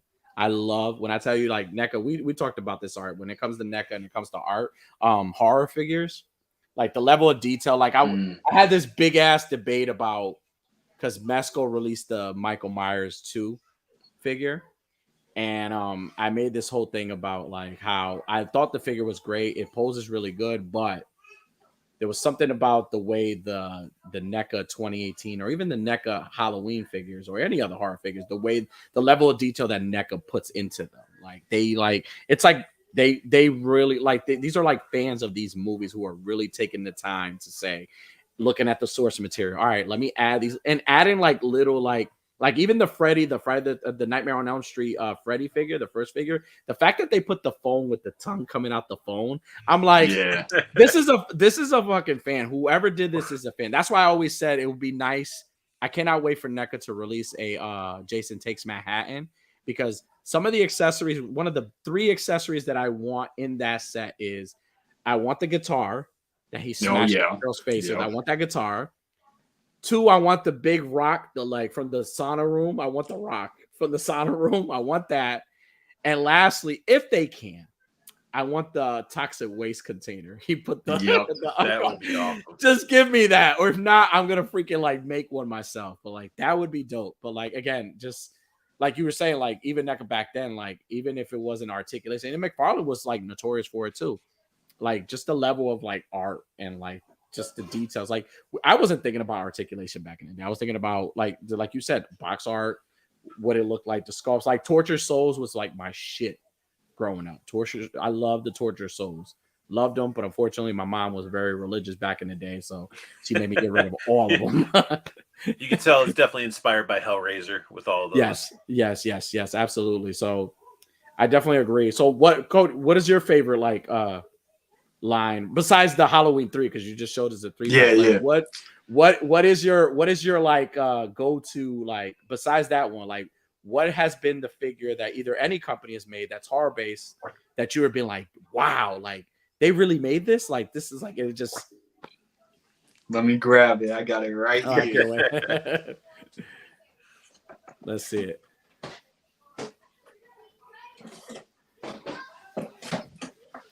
And now there's like 4 of these that I'll kind of go through really quickly. Let me start off with and they're all. I'm gonna start off with Night of the Demons, dude. You know that is a heck of a set, dude. They have this is Arthur's favorite, the little lipstick for the titties right here. Yeah, man. Yeah, we're gonna go. Let's do some solo so you can show that, because not a lot of people get to see. That because you had to buy like a special set to get that, right? Yeah, that's true. And I wanted like the steel book and everything like with this, so it was a perfect buy. And so I couldn't just get that one and not get Angela. Angela was a go-to, a must. And this is one of those things, kind of what you were saying, when it goes into like NECA, like this movie, although I think everybody should know about it, unfortunately this is one of those B movies that a lot of people haven't heard about it. So when you do hear about a toy company like NECA taking the time to really focus in and making multiple figures from that movie alone, NECA, they can take all my money anytime. It will not be NECA mad. just needs to make me a titty that eats lipstick. Like I'll fucking be like at work, like dropping this lipstick into the titty all the time. It's like, but no, that was one of the more memorable scenes in that film, where you're just like, it took that. Like a lot of the 80s horror movies, they always had boobs in them. Like that was just it. There'd be some boobs, but that took it like, oh, okay, we got to see boobs. And then you're just like, wait, what the hell just happened? That like, it sort of flicks a switch in your head to where you're like, this is weird, Yeah. And going right back to it, Night of the Creeps. This is another NECA figure that I had to get, that like when they dropped the Halloween 3 figures, even though this is Night of the Creeps, I mean, he goes perfect with them as well in one of those more obscure B movies. And one of my other favorites, once again, NECA, it's the Slumber Party Massacre. This is what got me into 80s horror movies. As a kid, there was a theater in Indiana that used to play these throwback 80 horror movies like on Friday nights, and my dad would always take my older sister. And then one night he was like, "Cody, you want to go to the movies with me?" And I was like, "Yeah." we went there. They was showing the Slumber Party Massacre, and all I remember is this guy with a fucking drill, you know, terrorizing these kids in a house. And it was, once again, NECA really just catered to, you know, all these 80 horror classics, that there's not going to be any other toy company that's really going to focus on these 80 horror movies like NECA. So I always look for like the Scream Factory collaborations they do with NECA. But those figures all, because like I said, all these movies are like close and dear to my heart. So it was not even a question if I had to get them. And some of them I actually had to pay retail because they sold out so fast. Like the Night of the Creeps, I definitely had to buy on the resale. But the Night of the Demons and the Slumber Party Massacre, I was able to get them, you know, while they were being sold. But I love the still books and everything that came with it. Yeah, I feel like those right there that you just showed, like a lot of people are unaware that those even exist when it comes to NECA, you know, when it comes to NECA horror. So that's awesome that you showed those. I didn't even like. I knew you picked them up, and I remember when you would tell me you pick them up. I'm like, yeah, these are awesome. But then like seeing them just back to back, I'm like, damn, that's a heck of a collection that not many people have. You know? Yeah, I know. Those are the hard to find things, man. Like I've always wanted the 2-pack with Ash and I've always wanted. I forgot the name of it, but yes, I've always wanted that 2-pack. But like even like the TV series. Remember when NECA released the TV series figures? Like I was able to get the Demon Spawn, the real tall one, but I've always wanted like the little baby looking ones, the little small ones with the blood. I've always wanted those. Like I regret passing on those. Like one of my friends gifted me the Ash that was like in like the straitjacket outfit from the series, and then I think him in sort of his normal outfit from the series. But like the Demon Spawns, like you got the big one. That is such a really well articulated and creepy ass figure. Nah, I agree. And like I think also too, I feel like even with those like with those figures, like I feel like at some point because I feel like that's what the trend is now. Like they're re-releasing, they're giving us new stuff, but they're re-releasing a lot of like figures that people have had. They're kind of just revamping them like they're doing the Predators. So I feel like at some point we'll get those figures again, or even like I've always wanted the Lost Boys line. I've always wanted them to expand. Lost Boys is like probably, it is my favorite vampire movie of all time. I love the Lost Boys, but I've always wanted them to like kind of like revamp the figures and bring them back, and I add more, like do ultimates of them. Like I would love like a David with the bottle, and like maybe it's a Chinese like food and stuff like that, like little shit like that. So do I know what my favorite vampire movie is? What? Once Bitten? Hell yeah. Yes, bro. Once Bitten. That movie's so good, man. Look, y'all already know, Arthur, I think I showed you, but I have a fucking 24 by 36 poster of Once Bitten, like on this side of the wall. Like I watched, that's a comfort movie for me, and y'all put me onto that one. Denise put me onto that shit. And because it's so crazy. I normally did not like vampire movies, but Lost Boys, love it. Once Bitten, love it. But yeah, those two, man, that's a double feature for your ass right there. Paul just said NECA is releasing a store exclusive Tom Atkins signed edition Halloween 3 figure of him as the main character for $75. It has a silver shamrock coaster signed. Yeah, that's true. Yep, they got it right now. You can currently go on NECA right now and buy it if it's still there. They're actually they have they're selling that. Cody's one. Like, I will be distracted a little bit. Give me a second. Yeah, they're selling that one, and they're also selling the Dream Warriors quarter scale Freddy and the 2018 Michael Myers as well. So those are the ones they big ass Freddy with like the souls and stuff in it. Fucking love it, man. That's the small one. I have the small one like that where you can change out his chest to have. This is an awesome piece. This is like a fantastic piece. Like this head. I told you that's not a toy. That's for you to put over your dong. You know? Right on Halloween, right? I was like, all right, honey, my binga has a costume, so we're gonna go.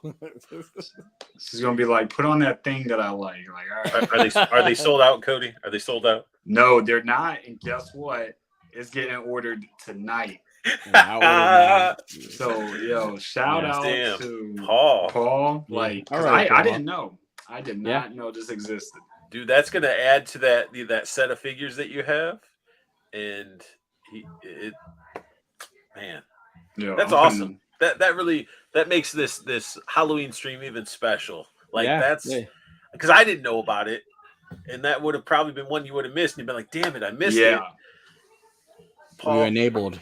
Dude, thank you, Paul. You enabled. Awesome. You just made me $75 broke. I'm not going to be able to eat tonight. Thanks, Paul. Ramen noodles for a while. Ramen noodles. Jeez, ramen noodles are good. Yeah, they are. They're great. Now, you guys have any things that like figures that you had that like from childhood that remind you of just like Halloween and stuff like that? I want to say they I don't have any figures that remind me from horror movies, but the only thing that I have purchased and I got them in the room are the Halloween buckets from McDonald's. Like I just bought them because it was like, and then now they released a new one, the vampire one, which is purple. So I was like, it's a new one. Oh yeah, those are dope. The fucking Boglins, man. Yeah, like that's cool. These with their little eyes that move and stuff like that. Like, I really enjoyed these. And the one thing that really got me to, besides they had the Kickstarter, but really that I was aiming for them to release, and I'm glad they did, was this one specifically. Log of Bones. Yeah. And I mean, look at, like, they kept everything to, like, look at the artwork on the back. Tell me that's not 80s. It is 80s. Like, that is exactly, you know, like, I have an original one. It is this bottom one right here. But I have so much good like memories of this one specifically, and this entire thing glows in the dark, so all the white is glow in the dark. But my oldest brother, he was an airborne ranger, he ended up having one of those, and he gave it to my other older brother. So I was the youngest child, so he gave it to the middle brother, and then of course I got the hand-me-downs. But I just remember like taking trips to go visit him with my dad, and my brother would be like in the window with the thing and like messing with people, and people would be honking at it because it was just cool. He just had this like weird little puppet. Then I got it and I enjoyed it, and then I got old enough and I ripped its eyes out and had a separate little just moving eye mechanism, which I was like, damn, I shouldn't have ruined that. Like I got destructive when it came to like being in like the teens and stuff like that, where like toys, I was like, man, I don't really care. Like my G.I. Joes I cared about, but other stuff I'd sort of like be shredding. Like my brother had M&M's first, like when M&M was handing out foam, like they were made out of foam, but they're VHSs of his Hi, My Name Is. And I had it, like he left it and whatever. I had it at one point. I just ripped it apart just to see what it was like, and I'm like, I'm stupid. I won't use the R word, but I am stupid. Because I'm sure that thing would have been worth some money, you know. But yeah, like it's just cool to have things that come out that are just nostalgia, and plus, you know, Tim Clark, if you're not familiar, he dealt with doing stuff from like Dark Crystal, you know, Fraggle Rock and stuff like that, and you know, being into that practical effects. Jim Henson, I would have loved to have seen Jim Henson get into like some horror practical effects. Yeah, seriously, right? That would. Or Jim Henson should have been doing the Five Nights at Freddy's or something like that. Like, man, breaking news. So it's officially ordered. Paul, thank you. They need to. Hey, look, I PayPal for that joint. Look, we'll break that shit down into 4 payments. NECA needs to give Paul some sort of commission because I really did not know that. So I'm happy I got that. So once again, shout out you, Paul. I appreciate you, man. You know what? Oh, go ahead. No, I was gonna say Paul, man. To be fair, just living vicariously through Cody because I'm not paying for it though. Well, listen, to be fair, when you go to these freaking horror conventions, they charge you about $60 to $75 just for a signature. Sometimes, even just a signature, or even just a pack. Like I know with Kane Hodder, it was like $80. You get a photo and you get a signature at the same time. So it's like nice. $75. You're taking it's kind of like you're getting the toy for free, and like you're just paying for the signature. So and plus that signature isn't going to be around much longer. If you think about it, like there are certain actors and stuff that are out there that like you need to get on these moments of doing it. Like I would love to meet Lloyd Kaufman, you know, just to get, you know, to talk to him and stuff like that. Like he just feels like the goofy cousin of Mel Brooks, you know. Like it's like I would like to meet him, and I'd love to meet Mel Brooks, but it's just like Yeah. these people that have just had an impact through Mhm. through as a kid. Because I remember when I was a kid seeing Class of Nukem High, and my brain wasn't really understanding all of it. But like the scene of the guy in bed, and he just gets this major, you know, stiffy, and it's just like he's just screaming. I'm like, what the heck is going on? Like it was just wild. Nah. You know what I'm waiting for? I just pray to God, and Paul, if it's out there, please let me know. But Sleepaway Camp, I need an Angela figure. I don't care if it's from number 1, 2, or 3. I want the kid, and I want the adult version of Angela. Sleepaway Camp, the first 3, the Return of Sleepaway Camp, yeah. But I love the first 3. Yeah, definitely. NECA needs to make those again. Remake them. Make them, or I don't know. I'm not sure if they made them. I don't think they did. I don't think they've ever made them. Somebody needs to, please. But that's the thing about NECA, right? They throw all these curveballs. Like even like Trick or Treat Studios now, they showcase the 1/6 scale Halloween Rob Zombie one figure, but they also showcase like the Texas Chainsaw, the whole dinner table scene where you got the victim on the chair. And I was like, yo, like who thinks of like NECA thinks of shit like that? But I'm like, damn, for them to go that far.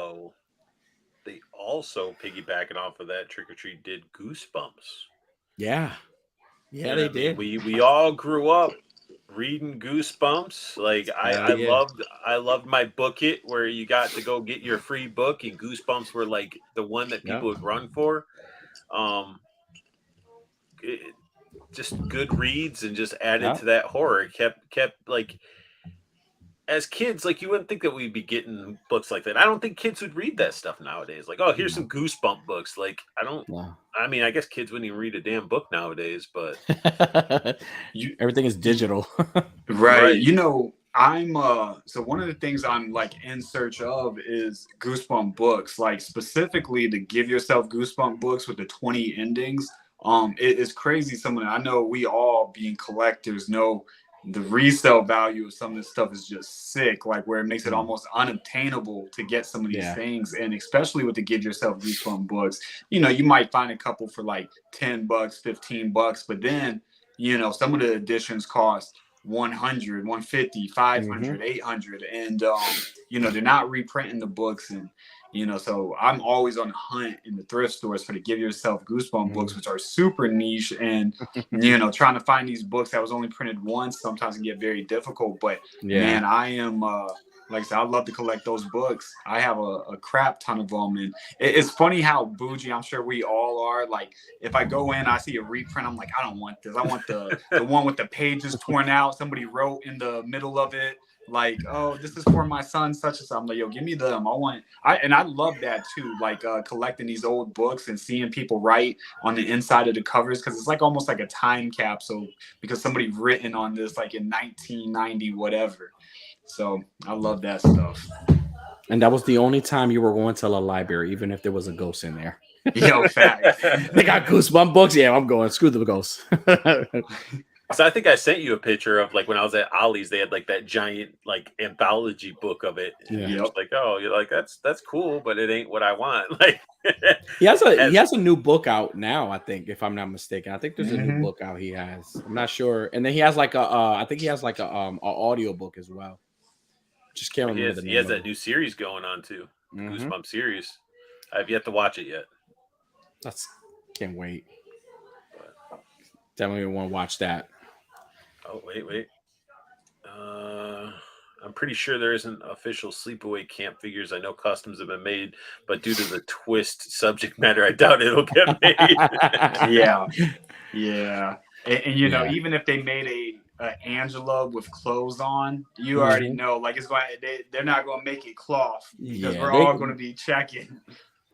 Yeah. Well, I mean, they can't go that far. I could pop. I mean, it would be nice if they did like maybe like a Toonie Terror, right? And just put like the little like warning sign or something. Like it would be something cool. But I just got this figure not too long ago, and it's the new Chucky figure. So like, I mean, if you could give us that, If you could give us this little middle finger, like, I mean, come on, Neko. Wait, like, you got that's the one with the peeled off face? Yeah. This is the new one. They're actually in Yeah. stores now. They're hitting stores now. So That Nice. Yeah, that This is peeled pretty off cool. face one was just. I was Yeah. like, wow, they went to town on that. Yeah, they did a great job. They did a fantastic But I mean, they job. did the Bride of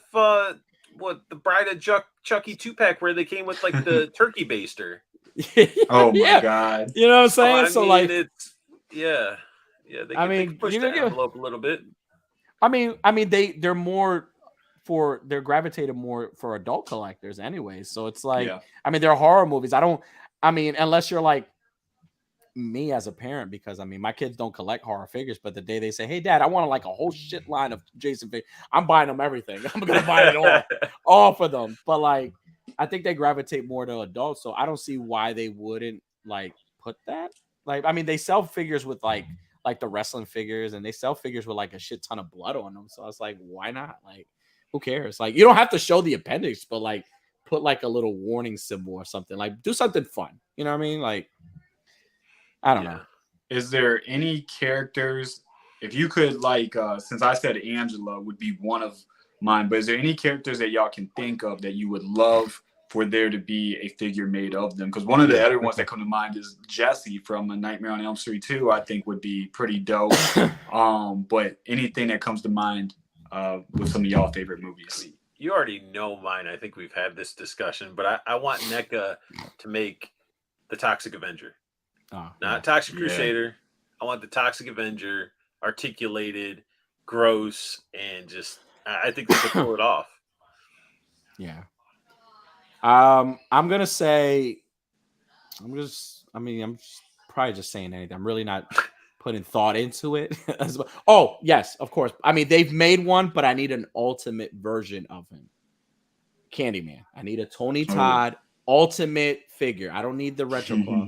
And you could put like the extra heads from like all the other Candyman from like all the newer movies as like extra, but like I need a official Tony Todd with a like fabric jacket, but like it's articulated and you could like, you know, a bunch of stuff. Like I just wanted and a piece of like, candy that you could eat.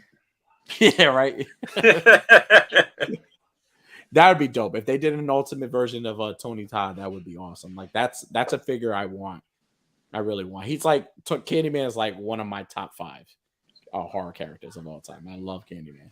That would be somebody else. Like when we was talking about people to meet before, you know, it's too late. That would be a hell of a person to meet. If you have not, have you met him before? It's funny because he was at a convention one year. And my buddy got a Candyman, like the old, I want to say it was Movie Maniacs or Cult Classics Candyman. I can't remember. I think it was Movie Maniacs. He got it signed. And at that time, he was popular because he was the voice of Zoom in the Flash series. He was Zoom. So that's the only time I saw him. And I gave him like, hey, what's up? How you doing? And then I didn't think at that time to say, you know what, damn, I really should have just got his autograph. But somebody like that for me was Dick Warlock, the one that plays Michael Myers in Halloween 2. He was in Season of the Witch too. He was one of the cyborgs in that movie. Oh, I never knew that. Dick Warlock is an older gentleman. And like I remember when I went to Jersey for Monster Mania convention and I went to go meet him. His line was like super long. When I get to the line and like I'm like third in line, they say, "Oh, he's gonna go in a 45-minute break. You guys could stay." And I'm like, I just waited this whole time. I'm like, I'm just gonna fucking go. So I decided to like walk off. And then as I'm walking to the car, I'm like in my head. And then I text my brother. He's like, "Hey, did you get Dick Warlock's autograph?" I'm like, "No, I'm leaving. He went on break. I don't feel like waiting." He was like, "Well, nah, bro, you need to turn back. You need to turn back. You need to go get his autograph because you don't know how long he's gonna be here. Go get his autograph." So I was like, all right, fuck it. So then I went, and surprisingly enough, the line moved really, really quick. So when it gets to my turn to go meet him, he's taking cash. He's not doing like card because most of the people had the whole, and I had no cash on me. So I'm like, fuck, I just got here. And I even told him that. I was like, dude, I'm sorry. So then the guy that was behind me, he was nice enough to be like, hey, listen, just PayPal me the money. I got the cash. I'll give it to you. I was like, oh, fuck, you're such a lifesaver. That's a real one. And it was, great guy. And then it was funny because the guy that was ahead of me had like 4 or 5 of the glow in the dark neon Michael Myers pops. He had like 5 of them. So me and Dick Warlock, I have a photo of that actually. I'm gonna send it to you. So it's funny because when we took the photo, like you could see us like pointing, like because Dick Warlock had actually was like, "What the hell are you gonna do with all these pots? You gonna put these shits on eBay, right? You gonna sell these shits?" And we were like cracking jokes and like we were like roast. He was like roasting the shit out of him, and I was like jumping, kind of like me and Unworthy do sometimes. Like it was kind of, and it was funny because I looked at his wife. I was like, "Can I take him out for drinks with me? Can we like hang out today?" He was such a nice, like That's it was like dope. one of the best experiences, and like I'm happy I got that signature because it's like. It's true, like what you say, like you never know when these people are not going to be around. Where you're like, damn, I had that opportunity, and then like Stan Lee, I had an opportunity to meet Stan Lee, and I said no, and look, now I regret not meeting Stan Lee. So, man, I regret not trying to take the chance to meet Jason David Frank when he was around. That one still hurts me. Yeah, dude. Yeah, that was a. I can honestly say that was one of the coolest, like, and he didn't even care about being like as popular as he was. He didn't care. Like he would walk the show floors, he would like interact with you. There's a funny story when I was meeting Steve Amell during like Arrow, and Hulk Hogan was right next to him, and on the other side it was Jason David Frank. So Hulk Hogan is like his whole line is quiet, and Hulk Hogan is being like, he's being moody. And then Jason David Frank is like hyping everybody up, like, "Oh, let me hear you fucking make noise." And he's hyping Hulk Hogan's line. And everybody know the Hulk Hogan line is like, "Shit, we should have just went to Jason David Frank." So you can see it in Hulk Hogan's face. He was like a little bit annoyed. And we were like, and even me, like Stephen and Mel went on break, and I was like, I should have just went to fucking Jason David Frank. Like I should have just met him instead. But I agree. He was great. He was a great person. Arthur, I'm surprised you didn't meet him, but show us some of that sweet ass Green Ranger shit that you have. It's all hidden in a way. I mean, I got the helmet back there with the Morpher and the Dragon Dagger. I want to see that Morpher. Let's see that beautiful ass Morpher, man. Let me get off camera so you guys don't look at my booty here. Oh, I went solo layout so you guys could see it. There you go. Yeah, hey, zoom in. I'll be right back. Why is this a fucking toy pick me? I gotta change that. It's saying TPC on this too. Oh man. So what other like old school, like besides those figures you have, what are like old classic figures do you own? Like which one would you say is your grail? Like your grail figure? It's not out here. It's actually in my closet. Okay. So I have the Super Freddy NECA figure. That was San Diego Comic-Con exclusive. Shit, damn. I had to get one of those. And there's a few other, like, I wouldn't say like they're like the most like, I guess like valuable, because some of the ones that I show would probably go for like higher amounts, but I have like a lot of like more Friday the 13th figures that at least I think are hard to come by, like or ones that people don't think about, like the dream sequence of part 5. This Jason and this cover, or it wasn't really this cover because the VHS cover I believe was a little bit different, but with that red mask or whatever. Yeah. That one was beautiful. Oh wait, here it's at. This was a cover I remember from that movie and stuff. Yeah. And good old Roy. But I would say, There's so many to choose. Yeah, there's so many. It always changes. It's funny how we say, "Oh, this is my grail," and like it changes the next day. I was like, "No, this is my grail." One of the things, and I wouldn't be able to like pick it up and bring it, but I'm a huge Stranger Things fan, I have like the Lego set, which like is sold out and restocked, and I was able to get it when it restocked. But that's something that was perfect. For me to have. I was like, I gotta get this shit, and that's my first adult Lego set, which kicked my ass trying to put it together. Fucking Stranger Things, they made such cool shit. You even got the shoe, right? That I have the Nike shoe, multiple Nike shoes that they released. I got the new Coke that Coke released when it came out for Stranger Things. I mean, anything Stranger Things, like I'm pretty much like grabbing. Great show. Oh yeah, and Did you buy the Vecna figure? The what is yep, it? Bandai. That thing is great. yeah, I have Awesome figure. the fucking Demogorgon Bandai figure Yeah. back there too. Yeah. I mean, I grab it all. Like when I see that shit, like I always just got to pick it up. What about you? I'm the same. Everything changes with me. Like there's always like one figure. Like now, if it's horror related, I'm going to say I have the 18-inch Jason Voorhees from Part 7. I believe it was NECA too. It's the one that's already posed. I have that one. I actually got it for like $50, but like at like a online store. Like the dude was selling it, and I was like, dude, how much you want for it? He's like $50. It's still it was a missing the axe and missing something else, but it had the machete. I was like, the machete is all I need. Like, I don't care about anything else. I just need the machete. As long as it has a machete, is great. But I would say that one, and also, it's like a half Jason Voorhees mask. Now, this mask right here was made during COVID time. So there's this school called, I can't pronounce it, it's called Collison something Studios, and it's the school that Tom Savini, it's a school from a student from Tom Savini's school. And the same school is the same people that made the Bray Wyatt mask for the Fiend. Oh yeah, yeah. So that mask right there is signed by Tom Savini on the side. Like it's nice. it's a dope fucking mask. Like you go wear it, but like you could have purchased it without being signed and wear it. But then it was like, I want to sign, I want to hang it up. Hell yeah.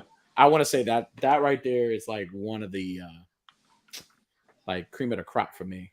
Yo, Arthur, I know you about. Let's go ahead and see this more because Danny, you just brought something up, and I'm gonna get right back on it. You gotta say it's more. You gotta say it's morphin time. I'm not saying yeah. Yo, no, put morphin time. Here's the tease. Yo, that little thing, I love that. But yeah, look at that. There you go. And then of course you just sort of. Ah, that's so cool. The coin comes out. It's a metal coin. You know. How much did that cost? I have no idea. It was like it didn't matter at that point. Yeah. I don't think it was too much. And then I ended up getting this thing when it was on clearance. This is before Hasbro got a hold of it. You know, the nice dragon dagger with actual metal, like this end part's metal. This whole tubing area is actually metal.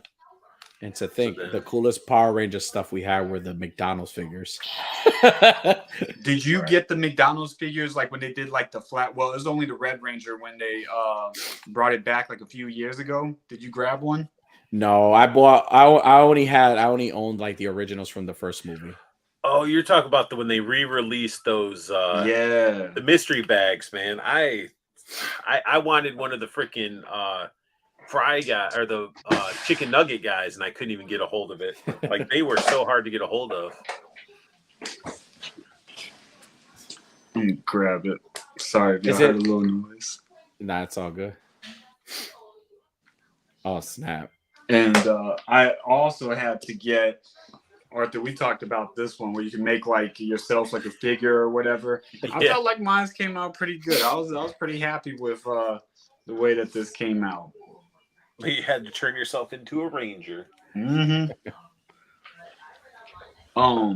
Dan, you was bringing up the Fiend's mask, so I'm assuming since you know that at some point, or you're still a wrestling fan, right? No, when he passed, I'm done. You're done.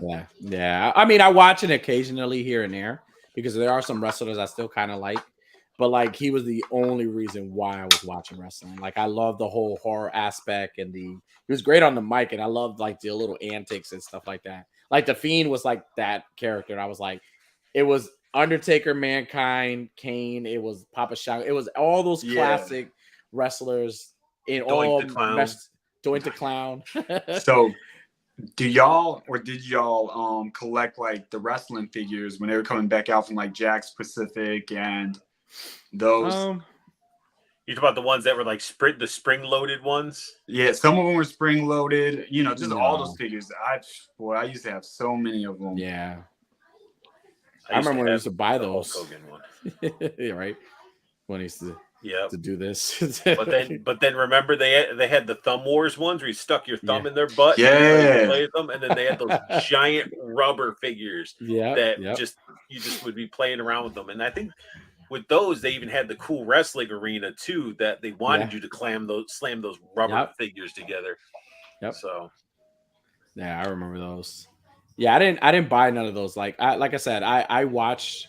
I think the only time I've ever purchased anything wrestling related was anything Bray Wyatt, or anything Eddie Guerrero related. Like anything Eddie Guerrero. Yeah, that's the only thing I would buy. Yeah, I got to meet Eddie Guerrero, Rey Mysterio, Charlie Haas, all at a wrestling event in Colombia. All of them were like really nice. Man, Eddie Guerrero, oh my god, when he won the undisputed title against Brock Lesnar, that shit was crazy. I cried when he died. No, me too. Like I want to say that the Bray Wyatt death, it was like 3 deaths that I would say were the toughest for me with like wrestling. I want to wrestling or entertainment itself. Like I want to say Eddie Guerrero and Bray Wyatt for wrestling, but like with entertainment, I'm gonna say Chadwick Boseman was one. It really hurt me. That thing broke me. It broke a lot of people, but like the one that really, really hurt me was Prince. When I lost Prince, I lost it all. I lost it. Make a Prince figure. Facts. Make a Prince figure. I never really listened to Prince music until one of my friends was like, no, you need to watch like Purple Rain, and like because they were a fan of just like his music and stuff. And I always used to see the movie come on VH1, and I just kept curving it. But then when I watched it, I played that soundtrack so much, and then started going into all his other music. And I wasn't one of the people who didn't appreciate him why he was here. But man, what a fucking artist, yo. It's funny how Dave Chappelle made a skit. Yes. For all those people who didn't know even Rick James, like a lot of people didn't know who Rick James was. And then until like he did that skit, like he brought them back in a level where people like resonated, or even like when you heard, even like hearing Rick James at the, I can't remember if it was the Grammys or BET Awards or something, and him say, and for the young lady in the back, forget what you heard, I'm Rick James, bitch. When he said that, I was like, forget it. I was like, Rick James. So yeah, that definitely was one of those those were the deaths that I kind of say hit me hard. Like they really, even Bray Wyatt's, man. Like even to this day, I'm still trying to find the Fiend title with the mask. Like I want that's like a grail piece that I want. I need to have that title. He cut a promo when he came back. I don't know if it was like before or after the LA Knight feud, but he was in the ring and he was just very kind of emotional because everyone was cheering his name. That shit, like I remember watching the promo when it was happening, and it was one of those moments of like, you can tell like this is not part of the script. It's like he was being genuine, and then to watch it back after his passing, that shit. Like I posted that on my TikTok page because that shit was deep. He brought crap load of money to WWE with his whole gimmick and everything, like Fireflies. And for anybody in that company, any like big time like executive people, to think that whatever he was doing wasn't working, you're out of your fucking mind. Like just honestly, there was rumors of him like actually doing a horror movie. Like there was going to be a movie of him like he was gonna be a star in a horror movie. Like people wanted when he was let go. Because I remember when I was going to a local convention when I found out he was being let go, and I was like fucking pissed the whole day. I was like, how can you let go of something so special that way? And like that whole moment with him and the Undertaker, because again, our spooky guy was Undertaker back in the day. That was the guy with all the gimmick, because everything was gimmick, but he was the one that kept it going and then made it work. Like you believe, like I used to be scared like crazy when Undertaker would like in superstars, WWF superstars, every time he like defeated somebody, he like put him in a body bag. I'm like, fuck this. Like Undertaker's the man, and for him to kind of like have that special moment and kind of, because even Bray Wyatt had said it himself, he's like, I don't want to be like the Undertaker. I want to bring something, like for him to say that, and Undertaker kind of just give him that blessing, because again, he was everything, and that's what, again, back in the day, that's why I love wrestling, because the gimmicks were like the thing that really captivated you. And for me, same thing with horror, it was always the scary fuckers. Like even the boogeyman, as silly as he The became after, boogeyman. like I love the boogeyman. Like he was great. I loved the Brood, when the Brood, the theme Brood. song, Brood was Yes. great. Their theme song is fucking Yeah, excellent. the Brood was bro. great. I loved who else did I love? Papa Shango. I love Papa Shango. I loved all these like scary freaking like characters like that really made you feel. Bray Wyatt was like that. He really made you believe. Like he brought the gimmick era back, and you were like that whole part where Randy set him on fire. You were like, what the fuck? Like that's some shit that happened like Hulk Hogan or even like era. That's the time back then they used to do that stuff. But now they got this weird Rey Mysterio's kid. And hey, Dominic Mysterio. Dominic is the heel. He's the greatest he just needs to stop being the heel and like put that mask on and like take the reins of his dad. And like I want to see that snapping point where he does that, because it's like he has enough people where they built that lore where people just don't like him.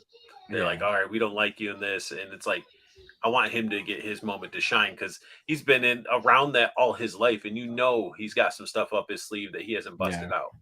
Man, I want to see him put on the Dominic Mysterio mask and tag team with his dad and just tear some shit up.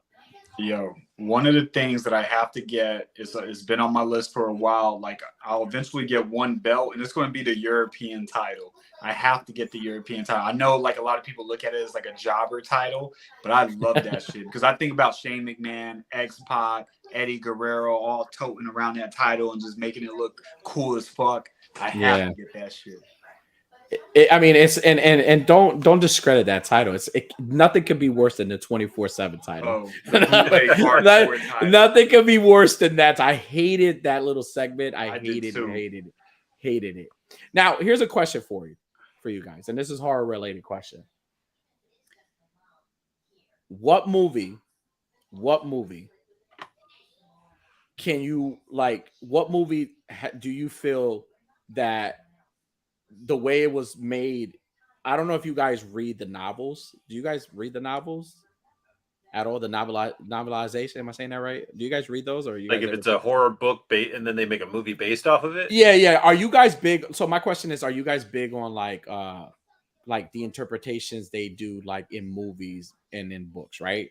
Like they do a lot of those, right? Like I know the It story was like there's some similarities, but there's a lot of like there's also parts in that book that weren't shown in either movies. Well, and it's some like of that stuff they couldn't show. No, yeah, of course. So like, are you guys big on like them not? I mean, are you guys like big on that? Like, does that bother you in a sense where it's like, well, you should have just shown that. You should have just like kept it to the source material. Like, it's a mix.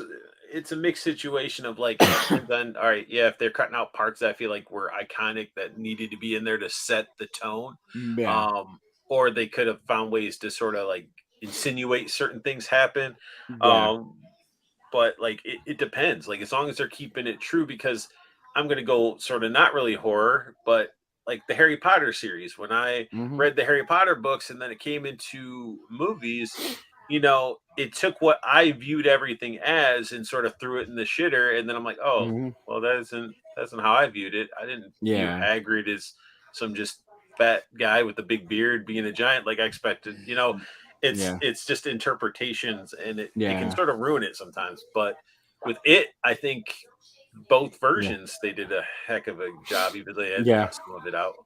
Yeah, I would say a lot of times I don't find out with some of the stuff that I can think of off top. I read the story after like the movie, and this one is going to be, I guess, kind of weird because it's not going to be like your traditional novel, but scary stories to tell in the dark. I used to read like as a kid, and then when I found out they was going to make a movie, and I watched the movie, I was like, yo, this is, to me, it was perfect as far as like sequel. Yeah. Where is the fucking sequel, yo? But that was like one of the ones that like lived up to at least the expectations. And then I ended up, I think most recently when the Boogeyman came out, I knew it was a story by Stephen King. And so I read the short story after I saw the movie, and I was like, it was pretty spot on as far as some of the stuff, since it was a short story. It was pretty spot on, but those are the two ones that I can remember in mind. I was like today old when I found out that The Running Man was a Stephen King story. Really? It's like it's I'm a big Arnold fan, and The Running Man is my favorite movie. So NECA, if you're hearing me, I would love a Ben Richards figure with some stalkers. That would be great. Thank you. But yeah, I was today old. So the only reason I asked that question is because I've never read that book. I've never read the book. But then I start thinking, I'm like, will it be the same? Or will there be like parts where like when I read, I'm like, damn, that should have been in the movie. Would it make me dislike the movie? You got to read it. I mean, you might be like, okay, I can see where they did their own creativity from this to that, unlike, where if they did that remake of Total Recall, that was utter pile of crap, Oh my God. That's blasphemy. That's the licorice of movies. You buy it because it says Total Recall, and then it's like, oh, I'm stuck with this movie, but I really hate it. Now, do you guys dabble do you guys dabble in like comics as well? Because I'm big on like horror comics. I love horror comics. Matter of fact, John Carpenter's wife, Sandy King, she's a chief editor at Storm King. This is a company called Storm King, and John Carpenter writes some stories. So he basically took the concept of Halloween, which was supposed to be an anthology, and he put it into a book. And he has all these writers and all these different artists it's called Tales of a Halloween Night. So it's a bunch of like anthology stories about Halloween or spooky stories, right? So do you guys do that? Do you guys read any of that? Like, if so, like, what are you guys reading now? If that's what you're, I haven't ventured down. Are we not reading? No, like I haven't ventured down the graphic novels of like horror movies or anything like that. Like the closest stuff that I would have is like I guess it'd be pretty. It's violent as hell. Johnny the Homicidal Maniac. That comic line is just wild. Yeah. I haven't read any horror comics. I don't know if this is a real one or not. I feel like I've seen someone say that there was like an Ash versus Jason versus Freddy type of comic. Yeah. Okay, I do want to. There is. Yeah, there's classic ones. They were supposed to after Freddy versus Jason, there was supposed to be like a cameo with Pinhead, but they couldn't figure out how to like make that. So what they did was they just did a comic instead. Okay. Like they were like, we're not going to do this. We can't do it because even in if you watch Jason Goes to Hell, the the Freddy Claw. Book. No, the Freddy Claw. But if you look in the scene where like the cop or the young man, the guy, the baby father's like walking around, the baby daddy's walking around. You see the I can never say the name, the Evil Dead the book is there. The book is on the table. Yeah, so there's like little hints of like this is what it was supposed to be, and like Bruce Campbell crossing paths with Jason. Yeah. So it was like it was supposed to be a thing, but like I currently read because a lot of the reason I asked too is because a lot of these comics and books, they're all becoming like TV shows. Like there's this comic book I currently read as one of my favorite horror comics. It's called Something's Killing the Children. I don't know if you've ever heard of that. If you're not into comics, when you read this book, you will be into comics. And if you're into horror, you're going to love it even better. So now Netflix has picked up this series, and there's a potential of making a show. There's going to be a show being made. And it's basically John Wick type organization who kills monsters that only kids could see. And like if adults see them, they have to kill those adults because they don't want the secret to be out. And there's just one main character that's pretty dope. So like I love like I can't wait to see that and see what they do with it, like the interpretation with it. So that would be, I think Cody's DC'd or his camera went off. But I know we have been chatting for 2 hours and everything like that. Black Knight, what is up?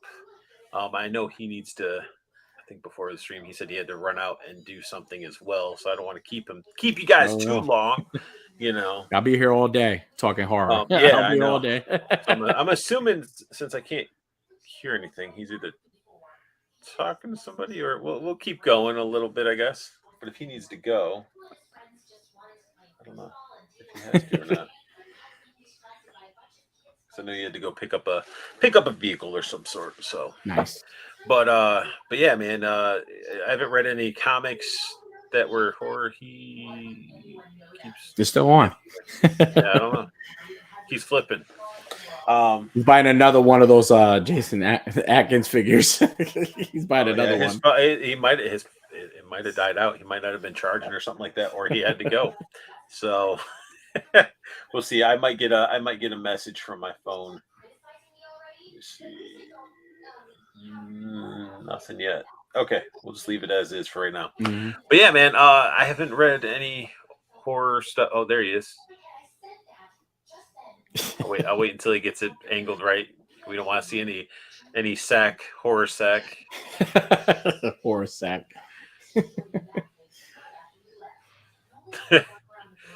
I see a wall. For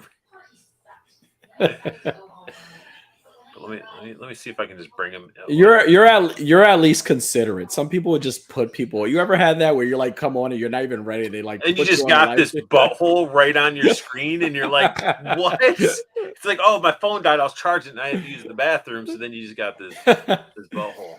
All right. But while he's doing that, we got Black Knight. What is up? Everybody that if you like those boglins I showed up, go check out Hella Dope Toys. Use the promo code unboxing, get 10% off, and snag some of those boglins. And here we go. Here we get. Is he back? Is it better? Okay.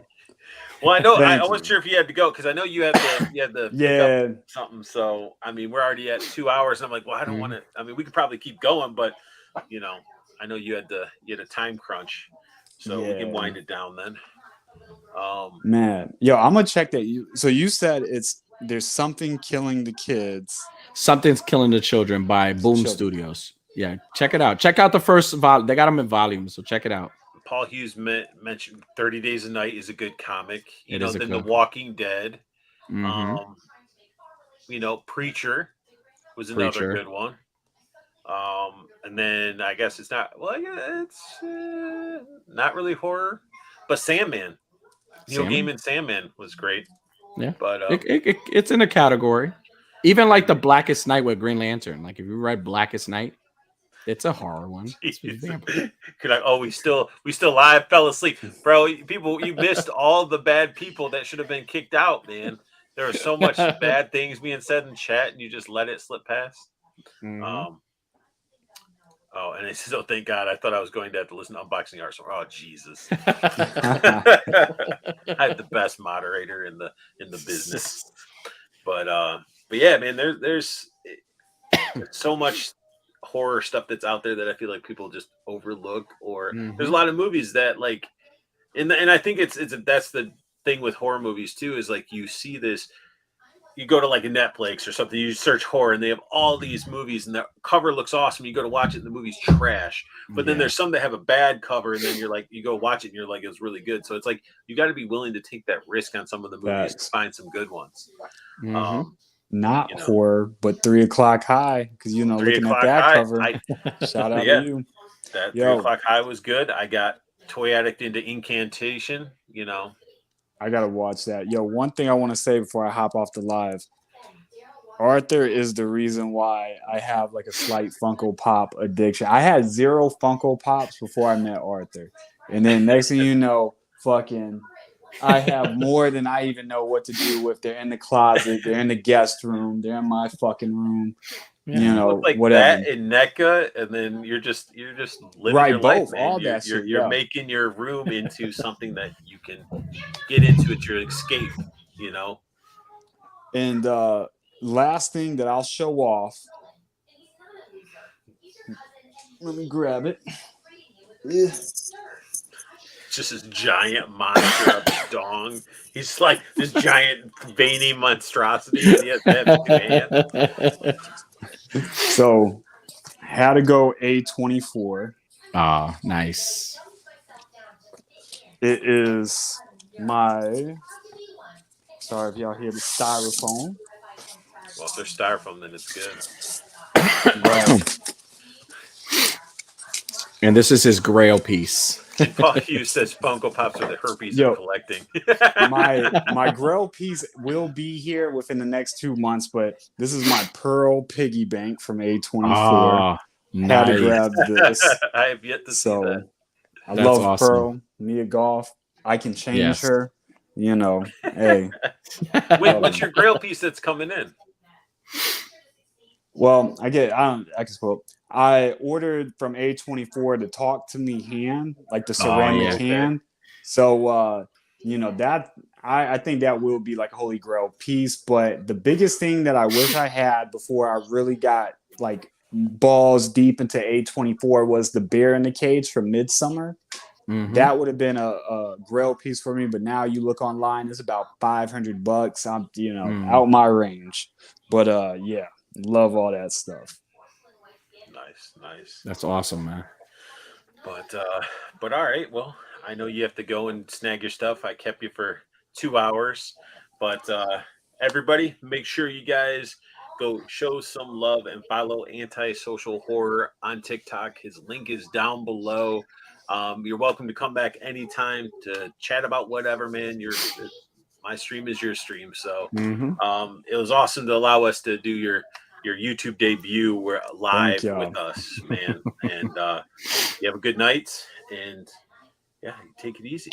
Yo, hey, once again, I appreciate y'all. It was nice talking to y'all. Danny, it was nice meeting you. I'm sure this won't be our last conversation. No. I'm gonna give you a follow on TikTok too, man. Maybe we'll chop it up, man.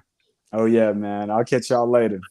That was good, man. All right, see y'all. Arthur, you can kick me so y'all don't see my no ass in the background. All right, man. See you later, bro. All right, and now there's only 2. But yeah, I'll let you get to your family too. There he goes. I was like, I saw him in the backstage. I'm like, I removed him, but I guess I didn't remove him all the way. But everybody that stuck around, hopefully you guys liked the Halloween theme. It was something that I wanted to do once, in the collecting world. We cross paths with so many different people, so many people we make friends with, you being one of them, Danny. And it's like I classify you as a friend. Cody is my friend as well. And it's like when you have 2 people that are just like, hey, you're in this TikTok world, you're in this YouTube world, you guys have the horror, like you guys both are huge horror fans. Plus he clicks a little bit differently than we do. And it's like you just bring it together, and it's something that I wanted to do this October, and it almost slipped past me, and I'm like, I got to make it happen. Well done, man. And made a good choice. Man. I think it was good, and we just, I don't know. We probably could have went for a lot longer. I could talk horror all day long. And it was awesome seeing those NECA figures he pulled out, because I was like, man, I forgot you had those. And again, when you see people's collections, you don't really see some of those figures that he was showing up. So it's cool to see somebody that's not like, oh, I'm going to get all these NECA stuff, but he's like getting those unique pieces like that piggy bank that I was like, wait, they made a piggy bank? yeah, it's pretty cool. I love it, and tell everybody that's been watching, anybody that watches the replay, where can they find you? Well, you can find me, first off, you can find me on IG at toyaddict_17. Link is in the description. Link is in the description. Also, I am part of 2 great, amazing shows. I am part of A Worthy Addiction, hosted by myself and Unworthy Collector.